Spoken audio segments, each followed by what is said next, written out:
So, good evening. It was a good evening if you're Unai Emery, our former manager. Keep schooling this idiot. But there we go. It is what it is. Who knew? Half-decent manager out manages in tactics. Our manager, not rocket science. Anyway, smash these likes up. Big up to Hussam for the raid. Appreciate that, mate. And yeah, they're in the mud as well. Liverpool fans are in absolute meltdown. And I think reality's kicked in for a lot of people now. That Man City are going to do a 4-peat, guys. Beautiful sunny day. I went for a nice little walk down the beach in Fengarola. It was lovely, 30 degrees at one point. Dipped my toes in the sea. And yeah, man, looking forward to this stream. Jez, have you calmed down from yesterday or are you more peed off today, mate? How's your Monday going? Mate, I'm still fuming. I'm still angry. Look, you know, this morning it was actually awful weather here this afternoon. And then this afternoon it's beautiful. Nice. I thought, yeah, let's get out in the sunshine, cool myself down, talk to a neighbour over the road who was a Palace fan. And he looked at me, he went, "Did you a favour, boys?" And you fucked it. Sorry for swearing. And I went, "Yeah, thanks for that." And I said, he said, "How are you feeling about it?" I said, "I'm absolutely bloody livid." Still livid. He said, "Yeah, I did watch you last night." He said, "On your Lee Gunners channel." And he said, "I could see you were seriously upset." But Lee, I'm going to dissect Arsenal later tonight. Surgeon's knife, proper. I'm going to take it apart. Right? Proper surgeon's knife later on. Right? I cannot believe it. We've lost leagues in the past. Yes, we have lost leagues in the past, right? Not two on the bounce. Not two on the bounce. And people are telling me, contact me, say, oh, it's not over yet. 6 games to go. How many games do you think Man City are going to lose? None. I don't think they'll lose one game. They might draw, but they ain't going to lose many games. Any. And I'm absolutely disgusted. How can that manager, right, get it so wrong? So wrong. I said it. Do not tamper with a working team that is playing well. It's all harmonious. And what's he do? Cock it up. Absolutely. And I cannot wait to hear from Kenny. I watched your fan cam, Kenny, but I've got questions I want to ask you, bro, about some things that you'll know better than I, being at that ground last night. Yeah? Absolute disgrace. I never wanted him as a player, and I certainly didn't want him as a bloody manager. And it is time in and out every single time. And it's time to go. Do the Cronkies even know? I question. Do they care? No. Right? And I am going to take this club apart later on. Seriously. I've had enough of this shit. I've had enough of it. I'm fed up with it. And I question, Kenny, and I'm going to ask you this a little bit later in this show, man. I'm going to question the fan base. Anyway, that's my rant for now. No, well said, mate. Big up to everyone in here. 600 in here. Get these likes up. Pinned comment is all the lads' socials. Kenny is Insta. Kenny Ken 1972. Jez on Arsenal history and more, and then Matty as well on Southern Guna. Big up to CAA Mafia. What a name that is. In life, there are 2 things for sure. Death for major titles if you leave Arsenal. Xhaka boom. Another one. What phase are they in, by the way? First full season. He's stopped Bayern Munich doing 12 on the spin. Yeah. Who knew? First ever title in their history. Who knew? Thank you for that, mate. Big up to everyone locked in as well. Matty, you were seething yesterday on the watch along. You were then seething last night as well. What are you thinking today, man? You still angry? You calm down? What are you saying, man? How's your Monday? It's Monday, man. But I was up last night. I set up last night and listened to a couple of different podcasts. So I wanted to get people to, kind of, stick my thumb in the air just to get the win and see what people were saying. And you got fools thinking we're going to actually go win 6 games straight, man. You have got people that are genuinely believing there's a chance that we're going to do something. Lee, I went back today before we came on, and I just kind of went through the podcast and stuff that we've all done over the season. And we've been warning folks, man, since the beginning of the season. We was on that 1-7. We were telling people it's going to get rough. And then we started to start the year and everything was well. But the same old warning signs were there.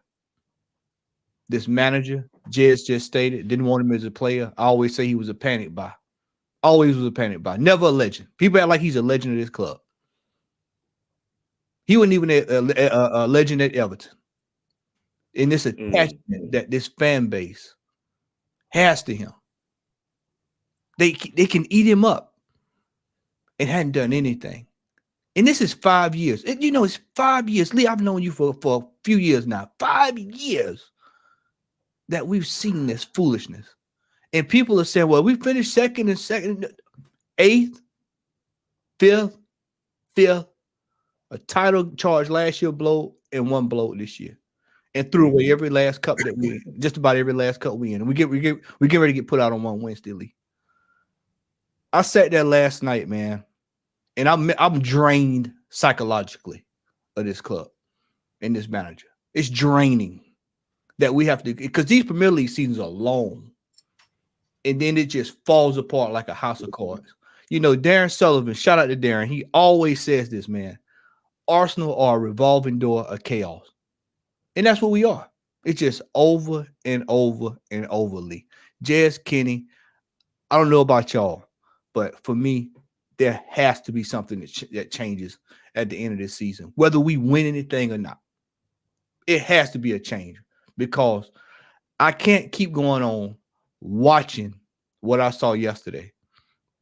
That was ridiculous. From the players to the crowd, it was everybody played a hand in the debacle yesterday. And I'm sure we're gonna get into it, man. So I'm not gonna hog up any more time because I definitely want to hear what Kenny has to say. But it's just a sorry state of affairs. 100%. Big up to Richard as well, man. Lowell has come on City. Listen, mate, City had the best weekend I think they could have ever hoped for. Seriously, I've seen some Liverpool videos since last night as well. They're equally as fuming as us, by the way. You know, like I see Craig on Anfield Agenda going absolutely crazy. And listen, we've been fantastic, up until this point. But I said this on a podcast a couple of weeks ago. When we have a loss, it is a complete capitulation. Like every time, it is a shit show. Every single loss we have, West Ham shit show, Fulham shit show, Newcastle 0 shots on target every single time. And this is why I didn't get gassed this season, because I thought, no. I'm hoping we can do it. I'm really hoping we can do it. But in the back of my head, I was thinking at any point, this lot could capitulate. And we see it yesterday. Kenny, you was at the ground. The atmosphere, everyone was saying in my chat whilst the game was on, obviously we're watching it on mute. Everyone was saying it was flat, it weren't loud. We see people running up the stairs with 39, 40 minutes gone to go and get their drinks at half time, all rocking back up in the second half, 8 minutes into it, 53rd minute, the stadium was still half empty. People running back down the stairs, 8 minutes into the second half, people leaving early. What was it like for you, mate? And how's your Monday going? You're on mute, mate. Foremost, the reason why the atmosphere was shocking because we put everything into Bayern Munich. You know, we thought we would beat Bayern Munich last week. I think a lot of the fans did. I don't think I did, but a lot of fans did. So it was like flags all over the place. It was like Palm Sunday. It was like if anyone's watched Jesus of Nazareth, you'll know what I mean by this Palm Sunday celebrations. And then the problem with us, we've got Arsenal, is that we've been hit with a reality stick. And because we've been hit by a reality stick, you see people leaving to go and get their drinks for 40 minutes.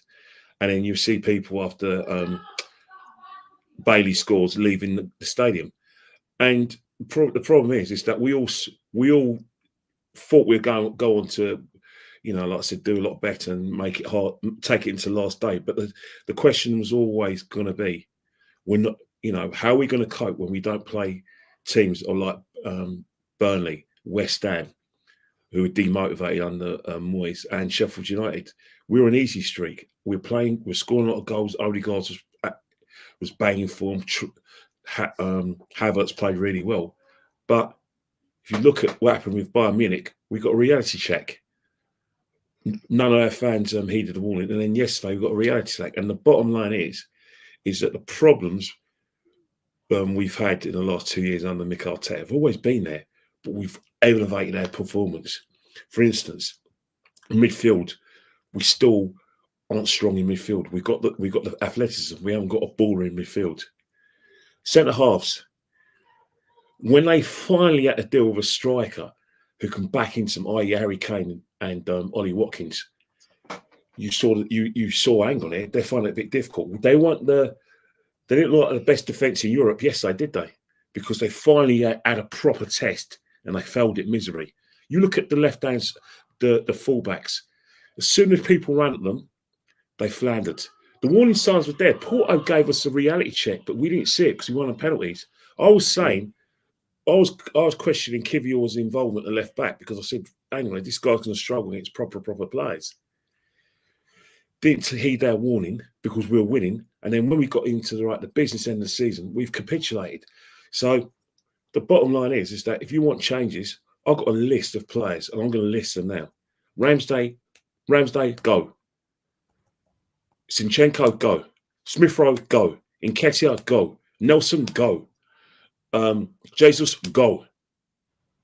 Elneny, go. Kivior, go. They're the main ones. Obviously, Vieira, go. Because you've been fit, and in these big games when we've been struggling for an extra round midfield, your manager don't choose you? No. If he don't rate you, I don't rate you. Go. Who else is there that I want out? Cedric, go. Reece Nelson. Go. All of them out. All of them out. Smith Rowe, go. Because if we've now shown in the last 2 years that we cannot sustain a successful, title charge with Deasons in the side. So if these are the problem, get rid of them now. And if the manager's not prepared to do it, pack your bags and go in and replace Xavi at Barcelona. I'm serious. I've had enough now because he's had more than enough time to sort out our left-hand side. Our left-hand side is our Achilles heel.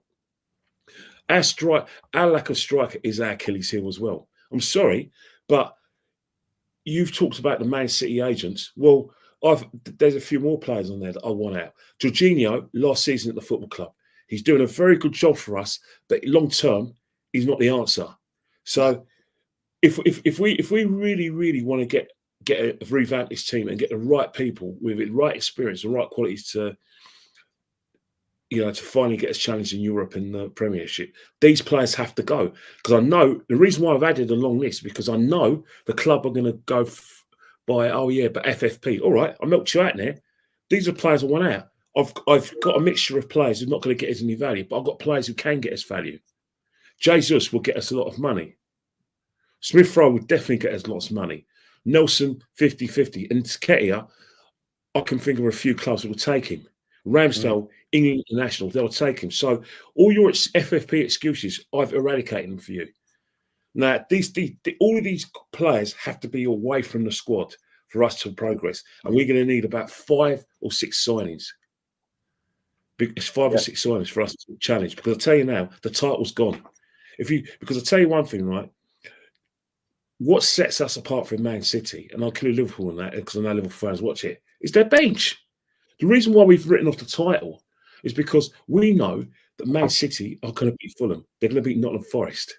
They're going to beat Brighton. All right? They're going to beat Tottenham because they just have to, because they've managed to eradicate their hoodoo by winning the FA Cup there. We know that they're going to beat West Ham. Right? We know they're going to beat West Ham. So all those games, and that's not all the games I've listed. They're going to win all those games. So the title's done.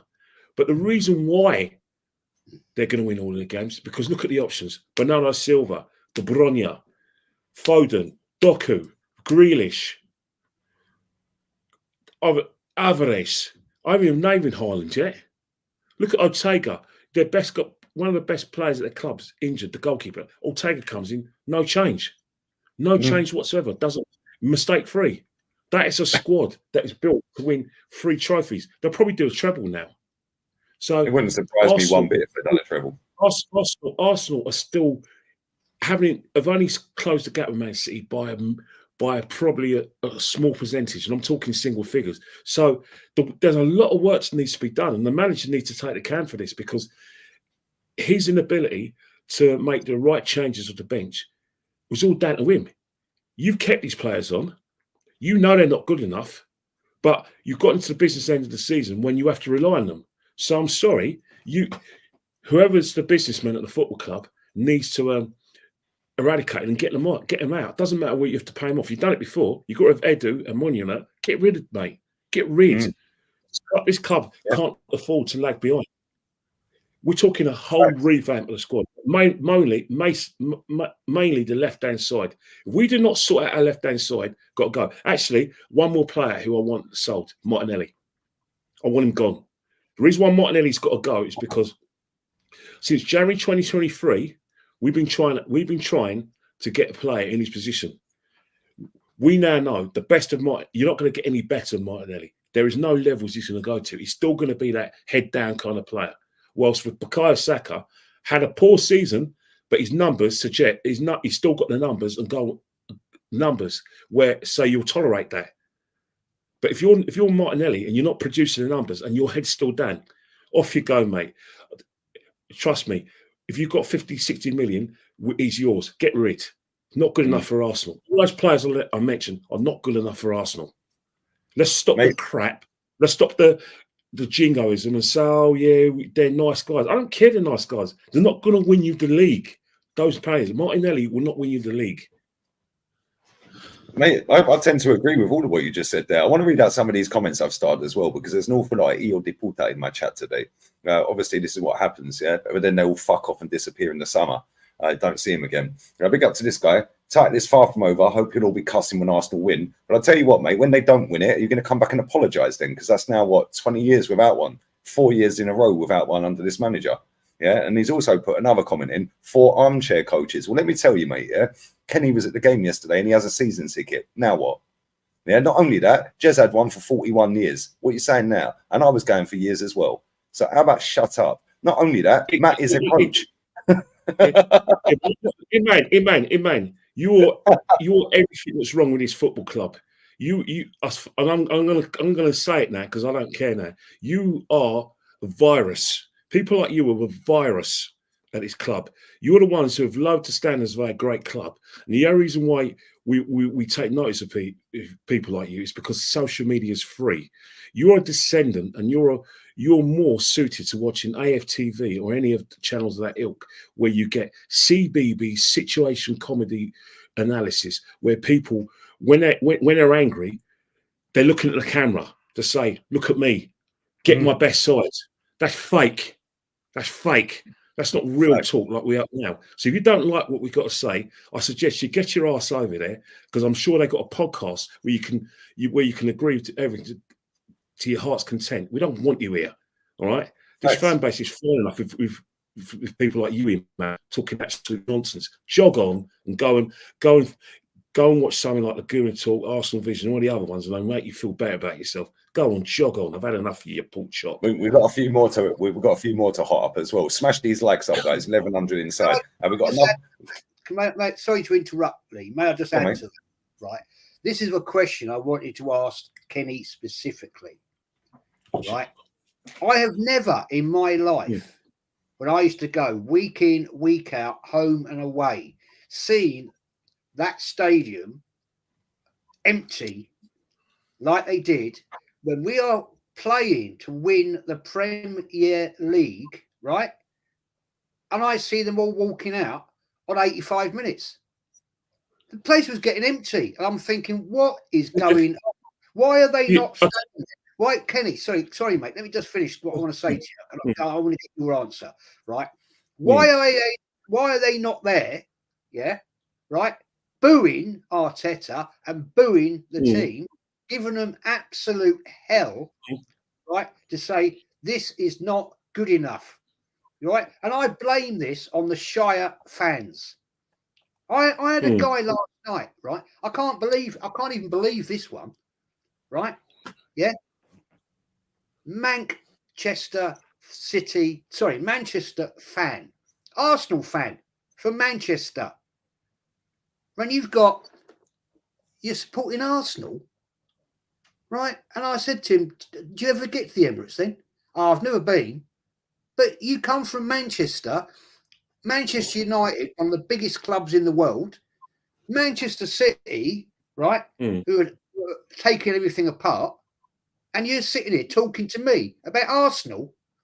What are you on? What are you on? This is what the internet's let them do, Kenny and Jez and Matty in the chat, yeah? These people chat absolute shit. Yeah, absolute shit. I want to read a couple more out real quick, yeah? Right, this guy said you're waffling. And that was after he'd put this one in, saying first loss in 2024 and you're crying like that. Yeah, it's unfortunate, but it's football. Yeah, let me tell you something right now. Check his subscriptions and see who he follows. I bet you AFTV and all that lot, Guna Talk and all them lot. Yeah, let me tell you right now, yeah, the season didn't start on January the 1st, 2024, Io de Puta. How about that? Yeah? How about that? The season started on the 12th of August, mate. What are you waffling about? Yeah? And you're saying we're waffling.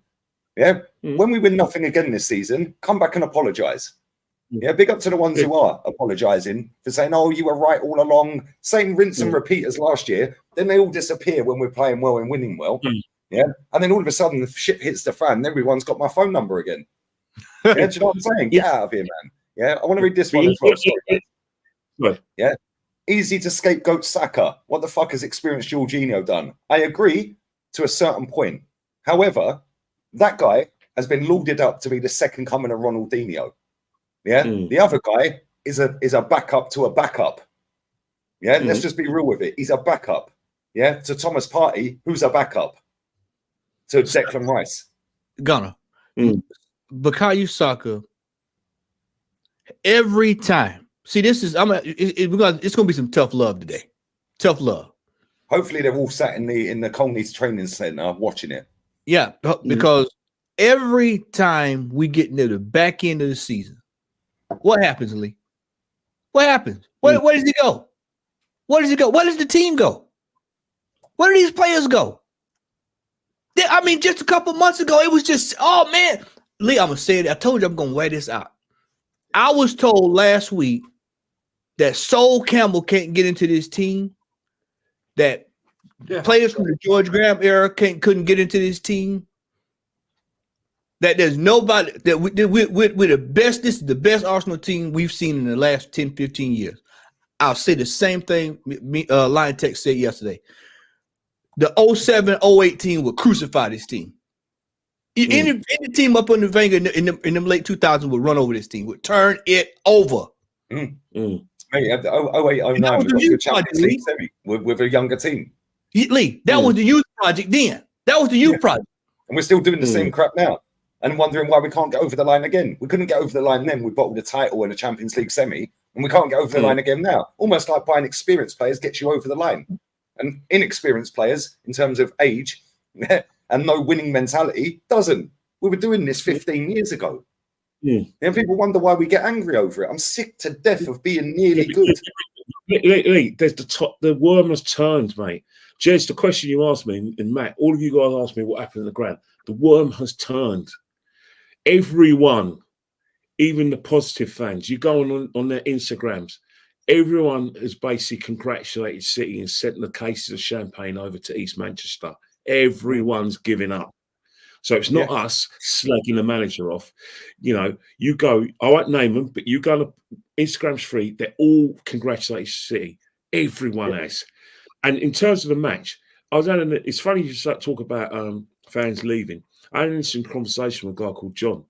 He watches our channel, he watches AFTV. He doesn't agree with everything we say. He doesn't like our methods.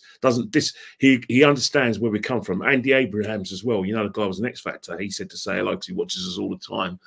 And we got talking to Aston Villa. He was actually the Aston Villa fan was actually a famous actor on Line of Duty. He was the bad guy who's head of the organisation. He was really, really happy at Finsbury Park Station because he was there with his missus. They're both Brummies, but weirdly, she supports Arsenal, he supports Villa, and he still goes his own way. But they all think the title's over. Now, back to what you said about the atmosphere of the match. After the match went, I went up to John, and I said to John, "It's funny how people like me, Lee, and Jez, especially me, have been called toxic. I'm the last person out there. I'm clapping the players off. I'm still doing my video and I'm saying, right, they give me 90 minutes. I clapped them off. The manager who I criticised, I clapped him off. I clapped the Villa fans because of the entertainment they gave me. That's what's been away. Win, lose, or draw. You don't see me leaving early. Yet the ones who are backing the manager singing the North London Forever song all walked out. Now, I'm not saying they're disloyal because that's the wrong thing to say. But the fact is, you don't have to be, like I said, a fan of the manager or against the manager to look at the facts that are in front of you. The facts are everyone has put this defeat on Arteta. They've done what Jez has done. They've talked about team selection. Why have you changed the winning formula in this game ever? Why have you rested players with Bayern when the league is more winnable? Those are the conversations we were having. Why is Zinchenko playing? Oh, by the way, Zinchenko's selection has caused a lot of chagrin amongst our funny, because that comment from Will a minute ago, big up to everyone in it. Yeah, he was pivotal in the way that we play football because he and Verd. Now all of a sudden, I've seen top gooners today. That Eduardo Pagan is a scumbag. I see his tweet last night. About him. Yeah, about him. Oh yeah, he's really not good. He's let us down and this and that, and that's it. The title's over. Hold up a minute. You lot were all gnawing this off, bruv. Now all of a sudden, it's reasonable to slag off Zinchenko. Well, hello, where you been? The problem is the people who you think when you say people don't know their footy. A lot of them, they're all playing a game. When you say people don't know their footy, they know their footy. They're not stupid. They just want. They're on sort of like this fairy tale train, which they all want us to have seats in compartments. Some are in the first class, and the others are in standard accommodation. But as far as they're concerned, we're all one. But when they get hit with the reality stick, you know, they're not stupid. They know how good Man City are. They know fully well that we couldn't afford to lose any games. We couldn't afford to drop any points. And to win this league, despite how well we were playing, how many goals we were scoring home and away, the fact is we had to be pitch perfect. Because we knew this will happen. The minute you drop points, you're in doomsday. And the problem is, we know and we fear that this is just a start. We're worried about Bayern Munich. We know we're not going through it. Come on, let's forget it. We're not going to Wembley. The only time we're going to go to Wembley is probably go to the London outlet and do some shopping. Simple. Wembley Market. You know what I mean? We're not going there. We're not going to go like to the Wembley Outlet Centre or book hotels for chat because we're not getting there.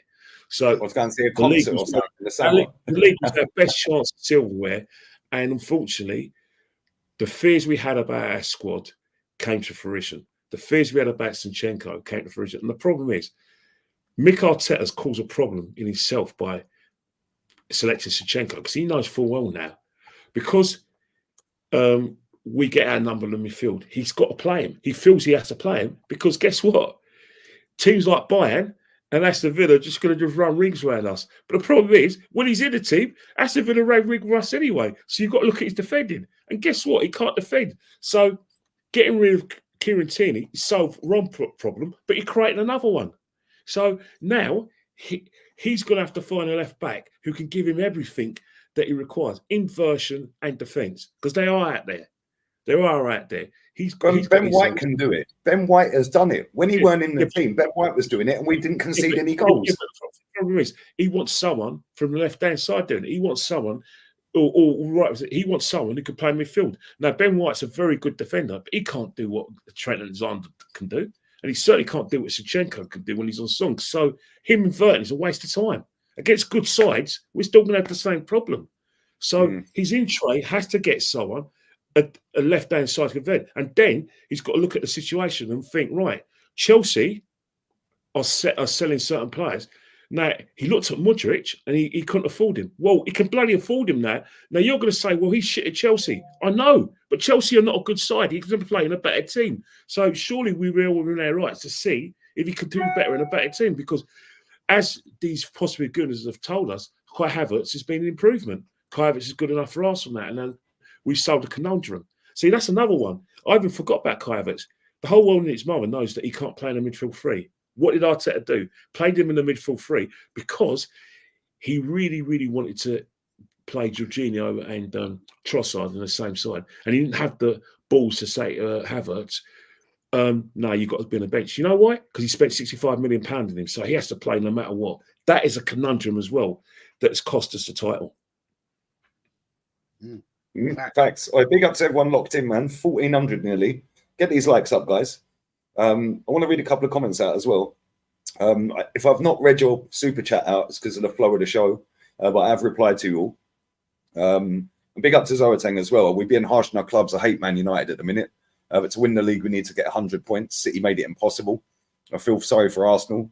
You've been good, but City are too good. I disagree. I was writing that out. But I was going to put, you need about 90 to 95, which is doable. Yeah, how many points are available in a season? Over 100. So for me, it's definitely doable. Yeah, it's definitely doable.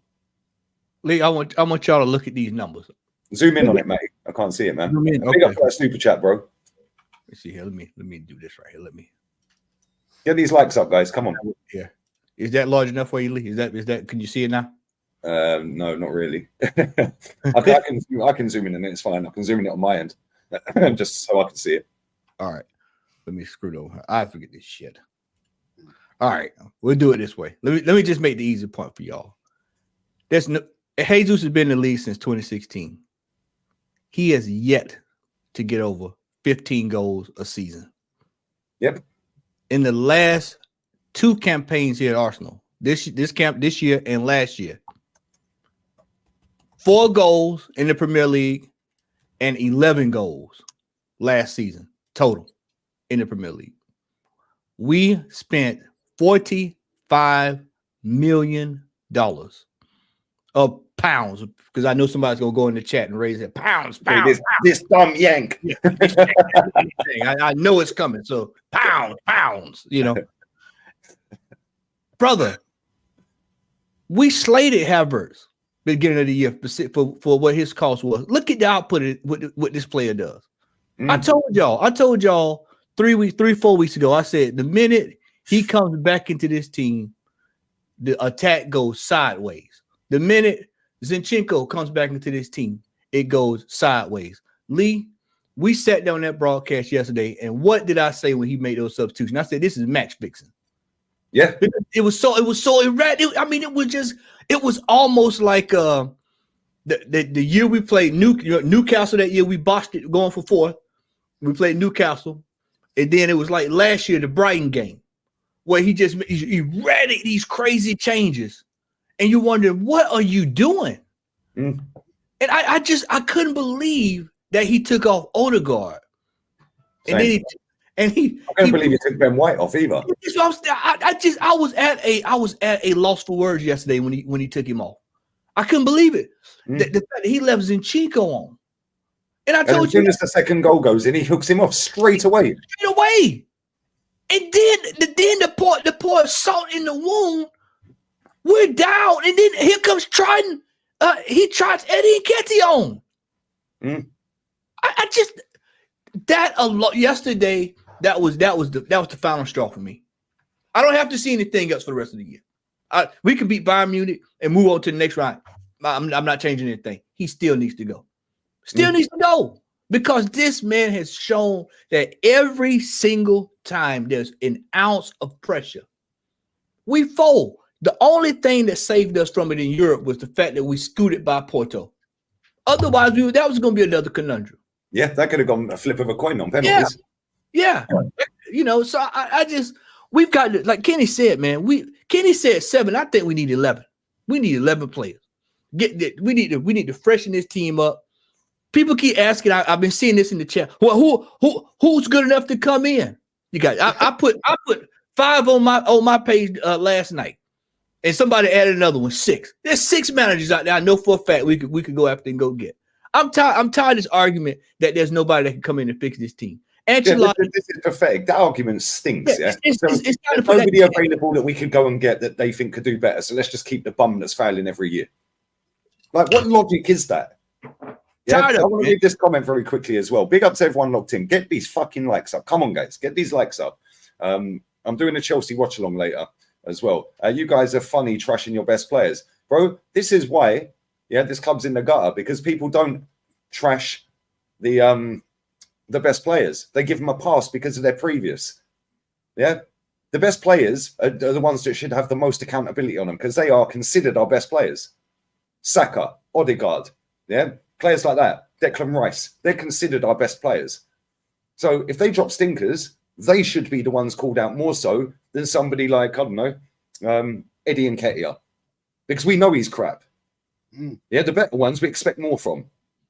Yeah, we knew Eddie on the pitch yesterday weren't going to do nothing. As soon as he came on, I said, just watch him. He'll run around like a dog chasing a tennis ball. Yeah, and that's what he done. I said, wave the white flag. You saw me wave the white flag. You had the white flag. You had the white towel out. Yeah, just throw the towel in, because I knew it was over. And there was nothing there. There was nothing there. That was just him reaching just out of frustration. That was a frustration. Look at me. I'm trying. I've thrown all the attackers on. Yeah. Why weren't you doing that straight away then? Look how quick we were running around like headless chickens at the end of that game. Yeah. Why don't we start like that? Because at the start of that game, we were standing on the halfway line for 10 seconds with our foot on the ball trying to draw them out. 20, Lee, it was almost 20 passes at one time before we could get an attack off. All it took Villa was 4 passes. 1, 2, 3, 4, go. And then what the hell was that with Emmitt Smith Rowe? Yesterday, they left him for dead yesterday. What was that all about? It makes no sense. Can I just Go on, bring up Jez. this, right? I saw something today from a guy you all guys know, right? Rory Talks Football, Rory talks bollocks. right? He came out with the most inane comment. Back in January, when we didn't buy a striker, his statement was, I quote, "Oh, well, we don't really need a striker," right? Yesterday, at the ground, after the game, well, we should have got a striker. Now, that is a Hey, we need to see that clip, Jez. Where can we find that? Because I'll clip that idiot up, mate. That guy is a scumbag. go on YouTube, man. Yeah, Yesterday, yeah. I'll find it. I'll find it. Don't worry, I'll find it. at the ground, Trust me, at the ground, that guy was sat on Terry's show the other day. Yeah, was it Terry's show? Absolutely waffling. No, it was Judge Mo's show. Sitting there absolutely waffling. Yeah, and it's funny because nobody calls him out for his waffle. And then when you do call him out, yeah, he don't want to come on and do a show. Yeah, he bottled it. He's a bottle job like his manager and like most of these players. Yeah, he runs his mouth about me. He blocked me on Twitter. Yeah, unblocked me, posts clips of me after a loss and this and that, saying, look how negative this guy is. Blah, blah, blah, blah, blah. Funny how this Eo Deporter is saying the same shit I've been saying for 4 years now, isn't it? Yeah, because I can find enough clips of him. Yeah, I asked Flowers to set up a debate show with that idiot and he bottled it.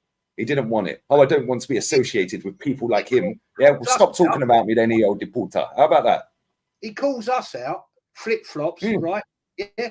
Sorry, fella, you've just shot yourself in the foot because I've found on when you back in January, transfer window ended. Oh, we didn't need to get a striker. And now you turn around, you absolute arsewipe, you've turned round, right? And I give you the medal of arsewipe. That's the highest one I can award to you, right? Is the arsewipe medal. Because now you've changed your attitude and said, oh, we should have got a striker. So well done, fella. Why are they always so far behind? They're always too far behind. Do you know why? Because they're trying to people please on the internet. That's what it is. Yeah, that guy's trying to get himself onto like bigger channels and this and that. There's another one he goes on called Pitchside. Yeah, that channel's owned by Spotify. Yeah, they probably paid him a few to go on there. Who's the guy? What's the guy's name? I can't remember his name. Who's on that channel? He's mates with the Sidemen. Can't remember his name. Yeah, but that channel was owned by Spotify. Yeah. Oh, look at me. I'm on Pitchside. Nobody gives a fuck, mate. Yeah. Nobody cares. He looks to me, right? That's it. Theo Baker ain't even his channel. That's owned by Spotify. A junior, right? Version of Jeremy Clarkson. Northside said he's Piers Morgan's son. Well, Piers Morgan, if you want to call it that. Yeah, he looks like Jeremy. Hey, these people, though, Jez, these people are the laughing stocks. This is why our people go, oh, people like you are why our rival fans laugh at us. Yeah, no, it's because of people like you. Did you see the other one, right? And this guy also gets the arsewipe medal, right? Right, you get the arsewipe medal. Oh, that one. Yeah, I've seen that. Oh my, yeah. Zinchenko are agents. What are you talking about? What are you waffling about, you knob? What are you talking about? Again, another one. He'll sell family members to get a viral TikTok. He's on about his full TikTok account. He keeps getting them suspended. It's like y'all said last year, man. These people know what's right. When we watched that game last year, and all of them folk walked out the stadium at the end of the season or whatever it was, whatever game that was we were watching last year. And they bolted out. And I said, look, they all know what right from wrong. These people are just saying anything to get a click. They're just clickbait merchants. And now all of a sudden, what we've been saying and what most of the people with sense in the Arsenal community have been saying for the last 2 years, now the realities come in that, oh, well, yeah, we should have went out and bought a striker. No, I had to catch myself. No crap, Sherlock. We sat right here. Jez, me, and you sat on panels in August. And we sat there and said, why did we spend $65 million on this player when we could have went out and bought a striker? Right, it's not even that the reality's kicked in for these people. It's fashionable. Yeah, it's fashionable because they're online all the way through the game. Yeah, they sit and slag us off. Yeah, when we've won a game, go through their tweets mid-game. They're saying exactly what we're saying on stream. The whole crux of the situation is that be careful. You should never. the fact is, right, we talk about this great squad. Sorry, Kenny, Yeah. one sec. Big up William for that super chat as well, bro. Appreciate it, man. Go on, mate. Oh, right, because you said William about Arteta out. Straight away, it's losing me. He's right. He is losing Telly. But the situation is, right, if you've got this great squad, then you should be able to challenge, not just for the title, but you've got to be able to challenge the Champions League and challenge the FA Cup. The fact that Man City are still in all these competitions, are challenging for the league, the FA Cup, and the Champions League, shows you how far we're behind.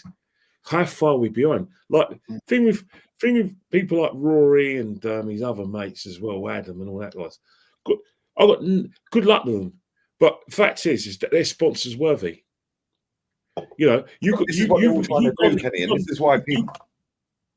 Yeah, but you've gone down that road, right, where you are professional football fans, where you've got an agent, you're sponsored worthy, you can't be seen to associate with right people because you have now made yourself a brand. That's fine. But when you want to sort of try and influence other fans into what they think, we're not going to take you seriously. It's nothing personal, only that you've now made yourself a brand. It's how it is for me, because some of these people are see you next Tuesdays, mate. Yeah, and they know it. They know it as well. They know that I call the BS out. Maybe they are. No, maybe they are. But the thing is, I've got a lot of respect for people like Adam and the other guy because he doesn't do what Rory does. I like Rory, but what Rory's doing by trying to personalise what we're saying, he's out of order because you look at the bigger picture. What, the Chelsea one, you mean, yeah? The Chelsea one. Yeah, but we're talking about what we've seen. Now, I'm not too funny, right? I've seen your videos and you were critical. You've been critical of the Bowleys. You're critical to a certain extent of Abramovich towards the end. You're critical of managers. I've got the receipts. I've got all your videos. So by you comparing your trying to say, well, these lot are out of order. They don't know how they had it good. Well, I'm not too funny, right? The minute you're under threat from them not having that domination of trophies that you've been used to under Abramovich, you turned. The worm in you turned. So we're only doing what you've done when it comes to your own club. It's very easy for fans who are not of other clubs to look at us and try to preach to us and say we're not being rational. And we do it ourselves because we're not in the mix. Rory's got no affiliation to Arsenal. He is not an Arsenal expert. He's an Arsenal voyeur. We are the Arsenal experts because we feel it week in, week out. We have an interest in games. Watch every Arsenal game, regardless whether we're watching it at the stadium or we're watching it through the TV, on commentating it and make it part of business. We're the Arsenal experts. You're not. So when you're now trying to get a show, you say Rory talks football, and you're now making yourself an Arsenal expert. I'm sorry, that's out of order. You're not Arsenal. By all means have an opinion, but don't attack people who know more about the club than you. It's wrong. It's out of order. Not only that as well. You're spot on. Not only that as well, right? These people, they're the pompous, condescending types, all of them. Yeah, They are the, oh, look at me, I'm holier than thou. I'm a better, I don't want to associate with him. Yeah, and they sit there. Shire fans. Proper idiot, mate. That geezer is a scumbag, bruv. Yeah, he's a scumbag. I know his game, bruv. I know his game, which is why I called him out. He's a professional football fan. The fact that he's professional, you don't have to look what happened with him and Brian, the Brian guy, big lad who does. You're mixing up the Rorys here, bro. Yeah, but you're talking about the Chelsea one. We were talking about the Arsenal one.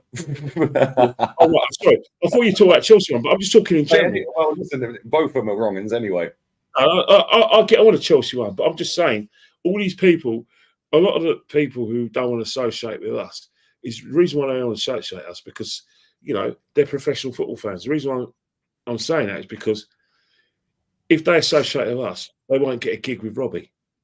If they associate with us, they wouldn't get a gig on TV. They wouldn't be the rep on Sky Sports. Dave. Oh, I made my debut on Sky Sports. Nobody cares. Who cares? What's funny? You can't associate with us and then expect to be invited on 90 minutes. You can't associate with us and expect to be invited in AFTV. You can't go on Saturday, or you can't go on BBC Sport. Shane got told that he's too controversial to go on the overlap. And that's the thing. Yeah, because at the end of the day, Judges, last night, your mate Judges, right, was giving it all the large about we've capitulated, done this, it's all gone tits up, blah, blah, blah, blah, blah, blah, right? Giving it all the hard one, like he makes out he's the big Arsenal top boy, yeah? Sod off. Today, he changed his tune. You tell me. But this is the easy get out of jail. And listen, Judges has done that before. I tweeted him about it years ago. Yeah, wow. when we lost to Tottenham, and he said Arteta out on his fan cam the next day. I think we should give it more time. I said, well, what happened since last? No, it was on Scotty Boy Groomer's channel the next day and said something different. So I tweeted him and he said, the emotions were high. Right. And listen, I've met Judges. Judges are a cool guy. Yeah, regardless of what people think. And I don't listen to him. I don't watch him so much these days, but he's a sound bloke. Yeah, I ain't got no drama with Judges at all, apart from changing your tune from day to day. Yeah. But at the end of the day, right, when people are sitting there and they do that, and it's not just him, there's thousands of them today that have, after last night when it was fashionable and everyone's jumped on the hype, yeah, then today, well, maybe I was a bit over the top. The emotions were running high.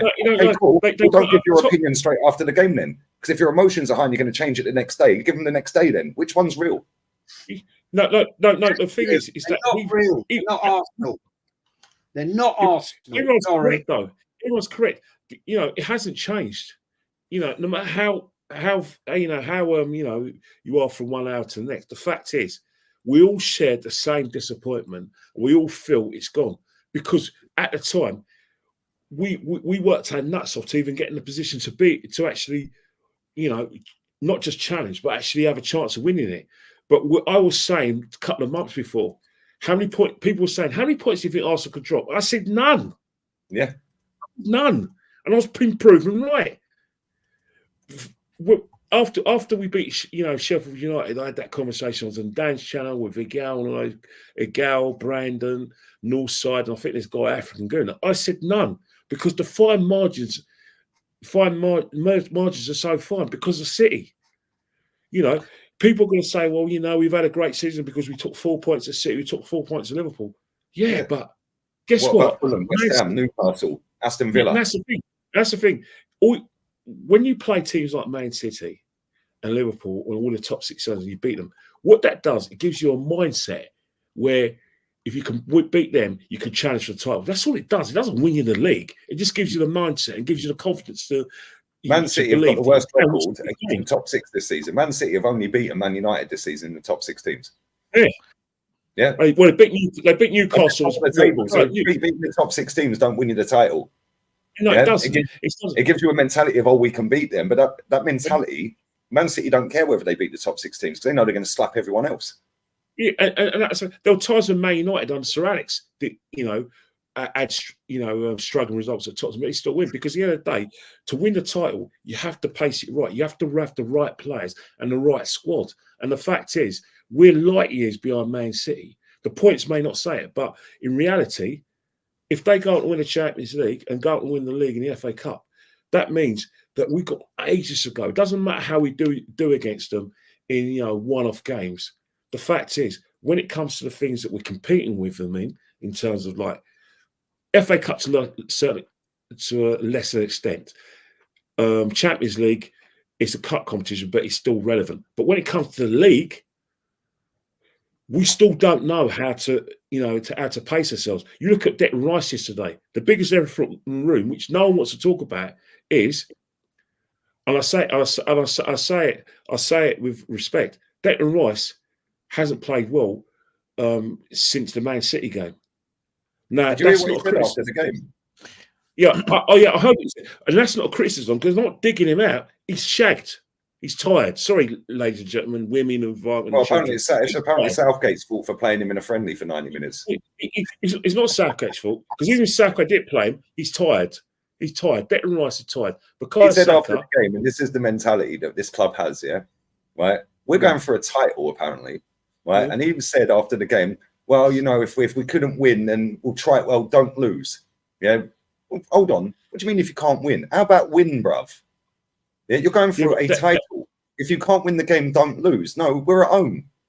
To our former manager in a title race to go top when Liverpool just lost. Lee, as I said before, as you've got the biggest sponsor savvy people are the players. You football fans who are sort of savvy. He won't associate with certain people, won't use certain phrases. Well, he's sponsor savvy. He's club savvy. The only time you get to hear what a footballer really thinks is when he retires, and that's probably 20 years down the line when they go on some podcast with Simon Jordan, or they go with those two ex-footballers and that comedian from Bolton. That's the only time you're going to hear the truth from them, or if they got an autobiography to sell. They're never going to say what you want to hear, because guess what? They say what you want to hear, they're going to annoy their sponsors, they're going to annoy the club sponsors, and they're going to annoy the manager. So it's a waste of time watching a footballer's interview. It's a waste of time watching a manager's interview. You know what I mean? Yeah, they're just doing. They're media trained. They're all media trained. Dad, there's no Brian Cloughs out there. No, how many? The last one was Jose, and he ain't got a job. Yeah, this ain't the 1970s where you had managers like Brian Clough saying as it is. You know what I mean? Those days of a Brian Clough and Mourinho are over. Big up Gooner, man. No empty stadium, no other fan base does that. We're the worst in the league for leaving early at the Emirates. Our away fans, by the way, are relentless. Yeah, even if we're getting slapped up away from home, I don't see them walking out. The home fans, they're walking out way, way early. Every game, win, lose, or draw, they're walking out. You look at people go away. A lot of I've been to a lot of away games, and the dynamic away fans are die hard. If you're going away, you're a die hard fan. And some of those guys are youngsters who are actually can't always get the home games, so they're having to beg, borrow, and steal. If you're beg, borrowing, and steal, go and watch us play, you're a true fan. No, I'm not. I have no right to slag with anyone about how they are as fans, because I don't pay for their season tickets, although they're more than happy to do the same to me. I don't work like that. But one thing I will say is that you can be a fan and still think, right, I want a new manager. You could be a fan and say, right, I don't think this player's good enough. You can be a fan and say, look, Man City are too good for us. You can't always, be like that. You can quote a player off when you've won 4-0. Exactly.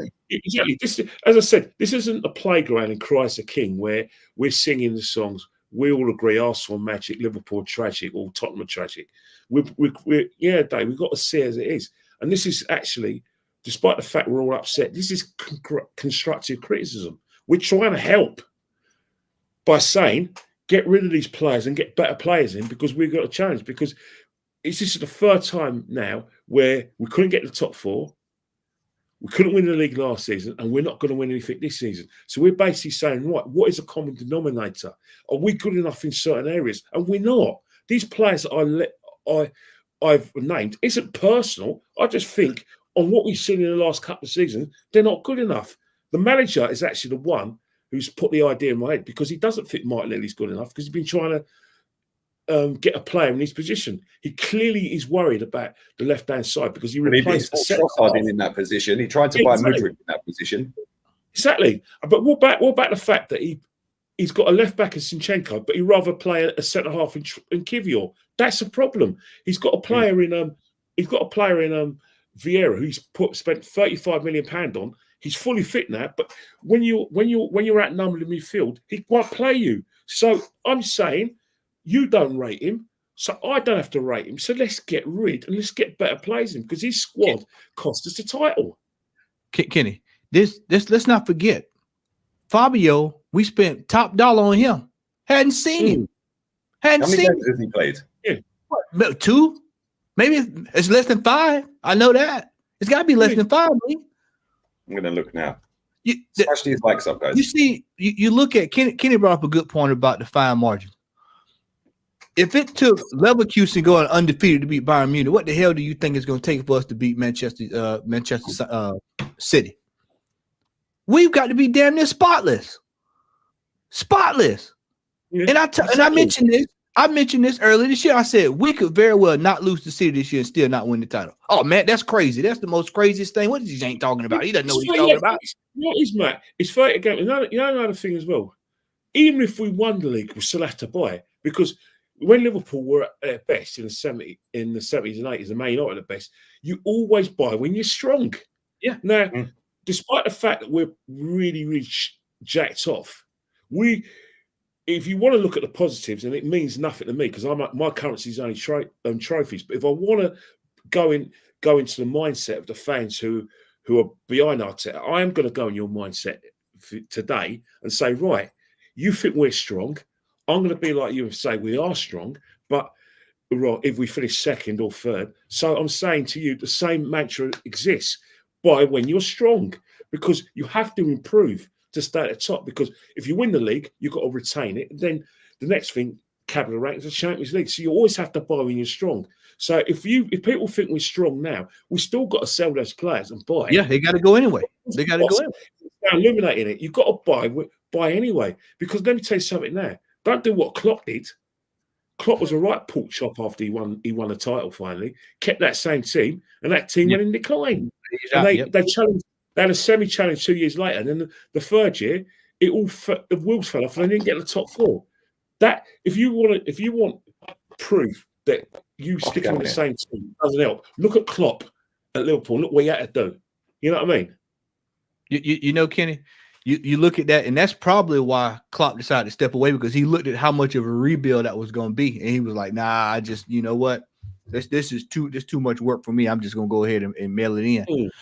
But you know, another point that's falling by the wayside here is that teams like United, Chelsea, Spurs, Villa, Newcastle, all these teams, people, I think our fan base thinks no one else is going to strengthen in the summer.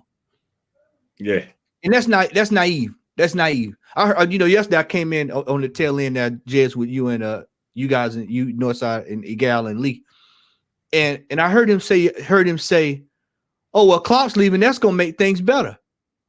And it's just like, well, wait a minute. What is that? How is that gonna help us? Because if anything, that means whoever's coming in is gonna make the adjustments and then go out and buy what they need to buy. It's like we live in fantasy world when it comes to how this team it operates, and I can't tell you how many times I've sat here and said we don't have any world-class players. We need world-class players. We need world-class players. We need world-class players. World-class players step up in times when you need them in title runs. You watch how many times have we seen Phil Foden and Grealish and these guys step up in the last couple of weeks in the Bernabeu or last couple of seconds or whatever. They finding ways to win. And then when it's us, it's we just fall by the wayside. And it's been like that for years, y'all. It's been like that for years. And a lot of these players have topped out as far as where their ceiling is. And that's it. I think soccer is about far as he's gonna go. I mean, that's just I don't see any room for improvement. I just see that's about it. So we're gonna have to, really have to look at this thing in the summer, because if we don't, next year going to be worse. Next year is going to be really bad, because everybody else is going to strengthen the pot, and we'll still be fumbling around. And as Jez always states, who actually trusts this manager with $200-300 more million to buy players?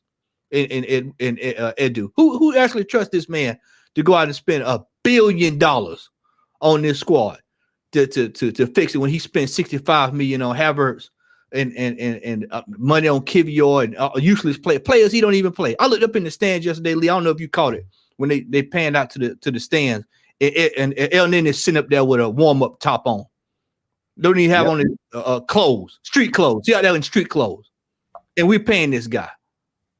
It's mad. It's actually mad. I don't know what happened there. It just forced quit my whole Mac and then restarted.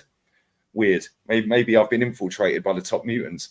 Big up to Gun Down. He said from the 9th to the 31st of December, we won 1 out of 6. The common problem in all of those. 29 was in midfield with Les Dennis at left back. Les Dennis, that's funny. That's actually funny. When will this proxy manager learn? He doesn't. Because last season, he threw Jesus straight back into the team. And Zinchenko was one of the reasons. People were saying it was because Saliba got injured. Oh, because of Rob Holding and this and that. Well, guess what? Saliba ain't injured now. Yeah, and guess what? Yeah, he put 29 back in midfield yesterday. Yeah, I actually thought he done all right. I can't lie. I wouldn't say, well, I say he done all right. His off the ball movement to get into positions to score goals was top class. However, he can't finish a wank. Yeah, it's as simple as that. Yeah, 3 chances, and 2 of them, he had no vision whatsoever because he crossed it instead of shooting, and there's nobody in the box. Weird, mate. proper weird. And then the one where Diego Carlos caught him up and nicked the ball back off of him. If that was any competent striker, yeah, they'd just move their body a little bit over, which stops him.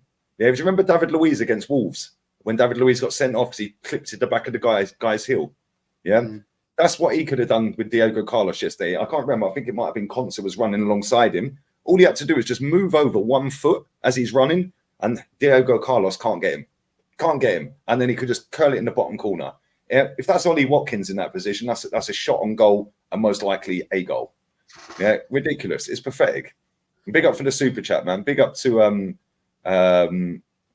Surab as well. Lee, if, and it's a big if, Chelsea or United win the cup, who's had the better season, bruv? 1 trophy, 0 trophies. Yeah, it's like, yeah, and that reminds me. I'm glad you put that comment in, my friend. That Rory Talks BS was on with Mo, right? And they were talking about treble. LB was on there, and he said, "What's harder to do, Man City doing a treble or Arsenal winning the Champions League?" Well, which one's harder to do, lads? Winning 3 trophies in a season or winning 1?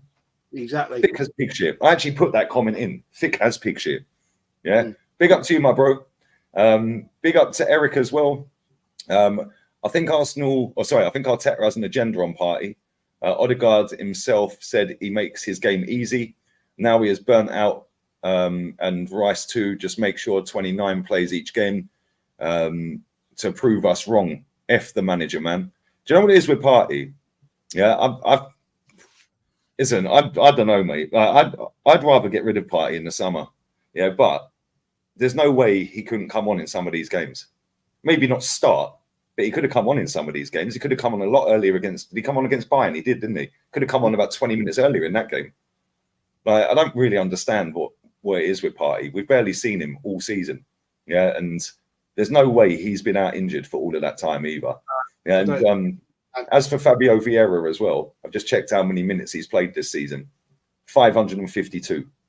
And since he's come back from his injury, which was in February when he came back, mid-February, he's played 46 minutes of football.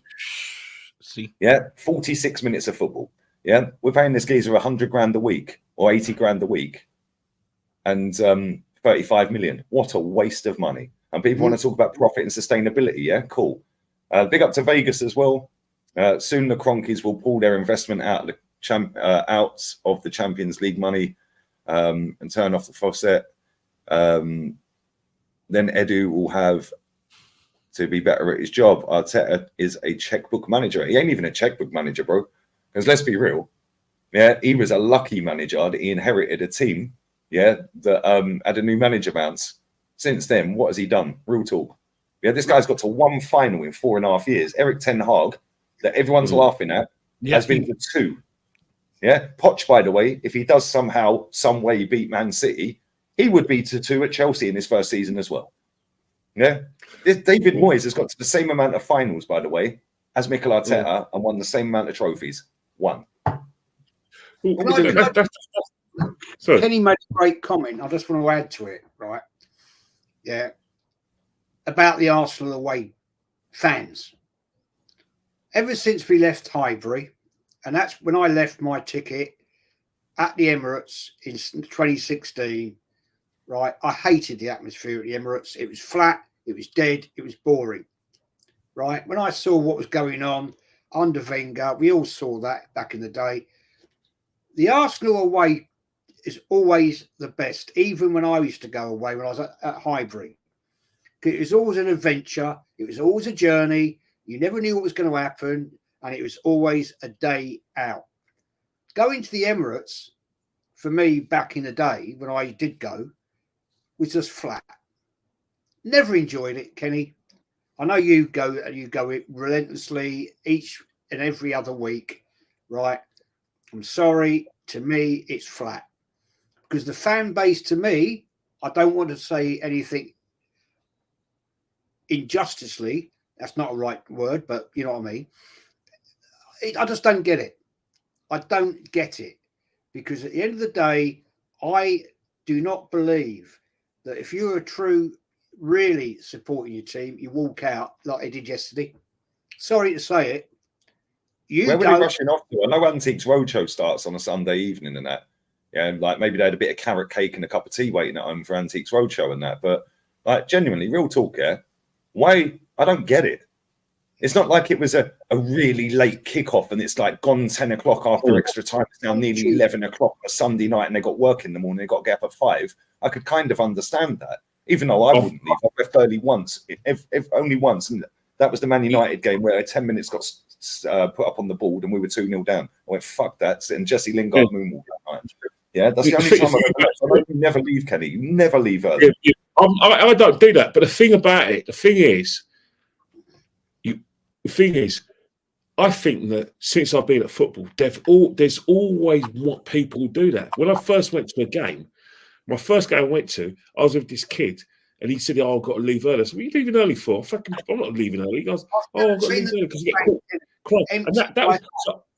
I don't think it's empty, but I think you always got this mentality of football. I seen it when I used to watch a few England games. Same situation. You know, I've never understood the concept of people coming to a football match and wanting to leave early, especially when you're at home games. But I know people do that. I know a Chelsea fan, and I said to him, you know, do you leave stay to the end? He goes, "Oh, sometimes if I want to beat the crush, I leave early."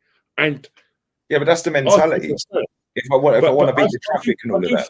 Every football club, regardless of whether it's win, lose, or draw, you know, or win, draw, lose, hit the booze kind of thing. I think there are people left early. I was at the Man United game. I was at a Man United away game years back when we were in the FA Cup and we lost 4-0. When the fourth guy went in, this woman tapped her mates and shoulder and said, "Yeah, let's get the bus home." Like, I was aghast. But I think that I think it's an English thing, Kenny. It's an English football club thing. I do think that I've seen it too many times. I've seen it under the Wenger years at Highbury. I've seen it before. These are the fact is, right? Obviously, you can do what you want when it's your own ticket. But I always look at it this way: they lay off enough trains for you to get home. Right? I know they closed Finchley Park. They know they closed Finchley Park Tube Station and Holloway Road Tube Station. I get it. All right, I do get it. But I always advise people. That the best way of you not getting caught in the crowds is right. Stay in your seat for 20 minutes afterwards. Yeah, exactly. Right? Exactly. Everyone's gone. Don't listen to these stewards. Don't listen to these pound per hour pork chops and say get out and all that. Don't listen to those pork chops, those pound per hour pork chops. What you need to do is let the ground empty. There's more. So when people have the same idea and they want to sort of go home, right? When they all want to go home, then the best thing you could do, right, is by the time you leave after that recommended 20 minutes, half an hour, trust me, you get your train. You'll get there quicker than anyone else. Yeah, exactly. More space. Tubes are going to be open. You know what I mean?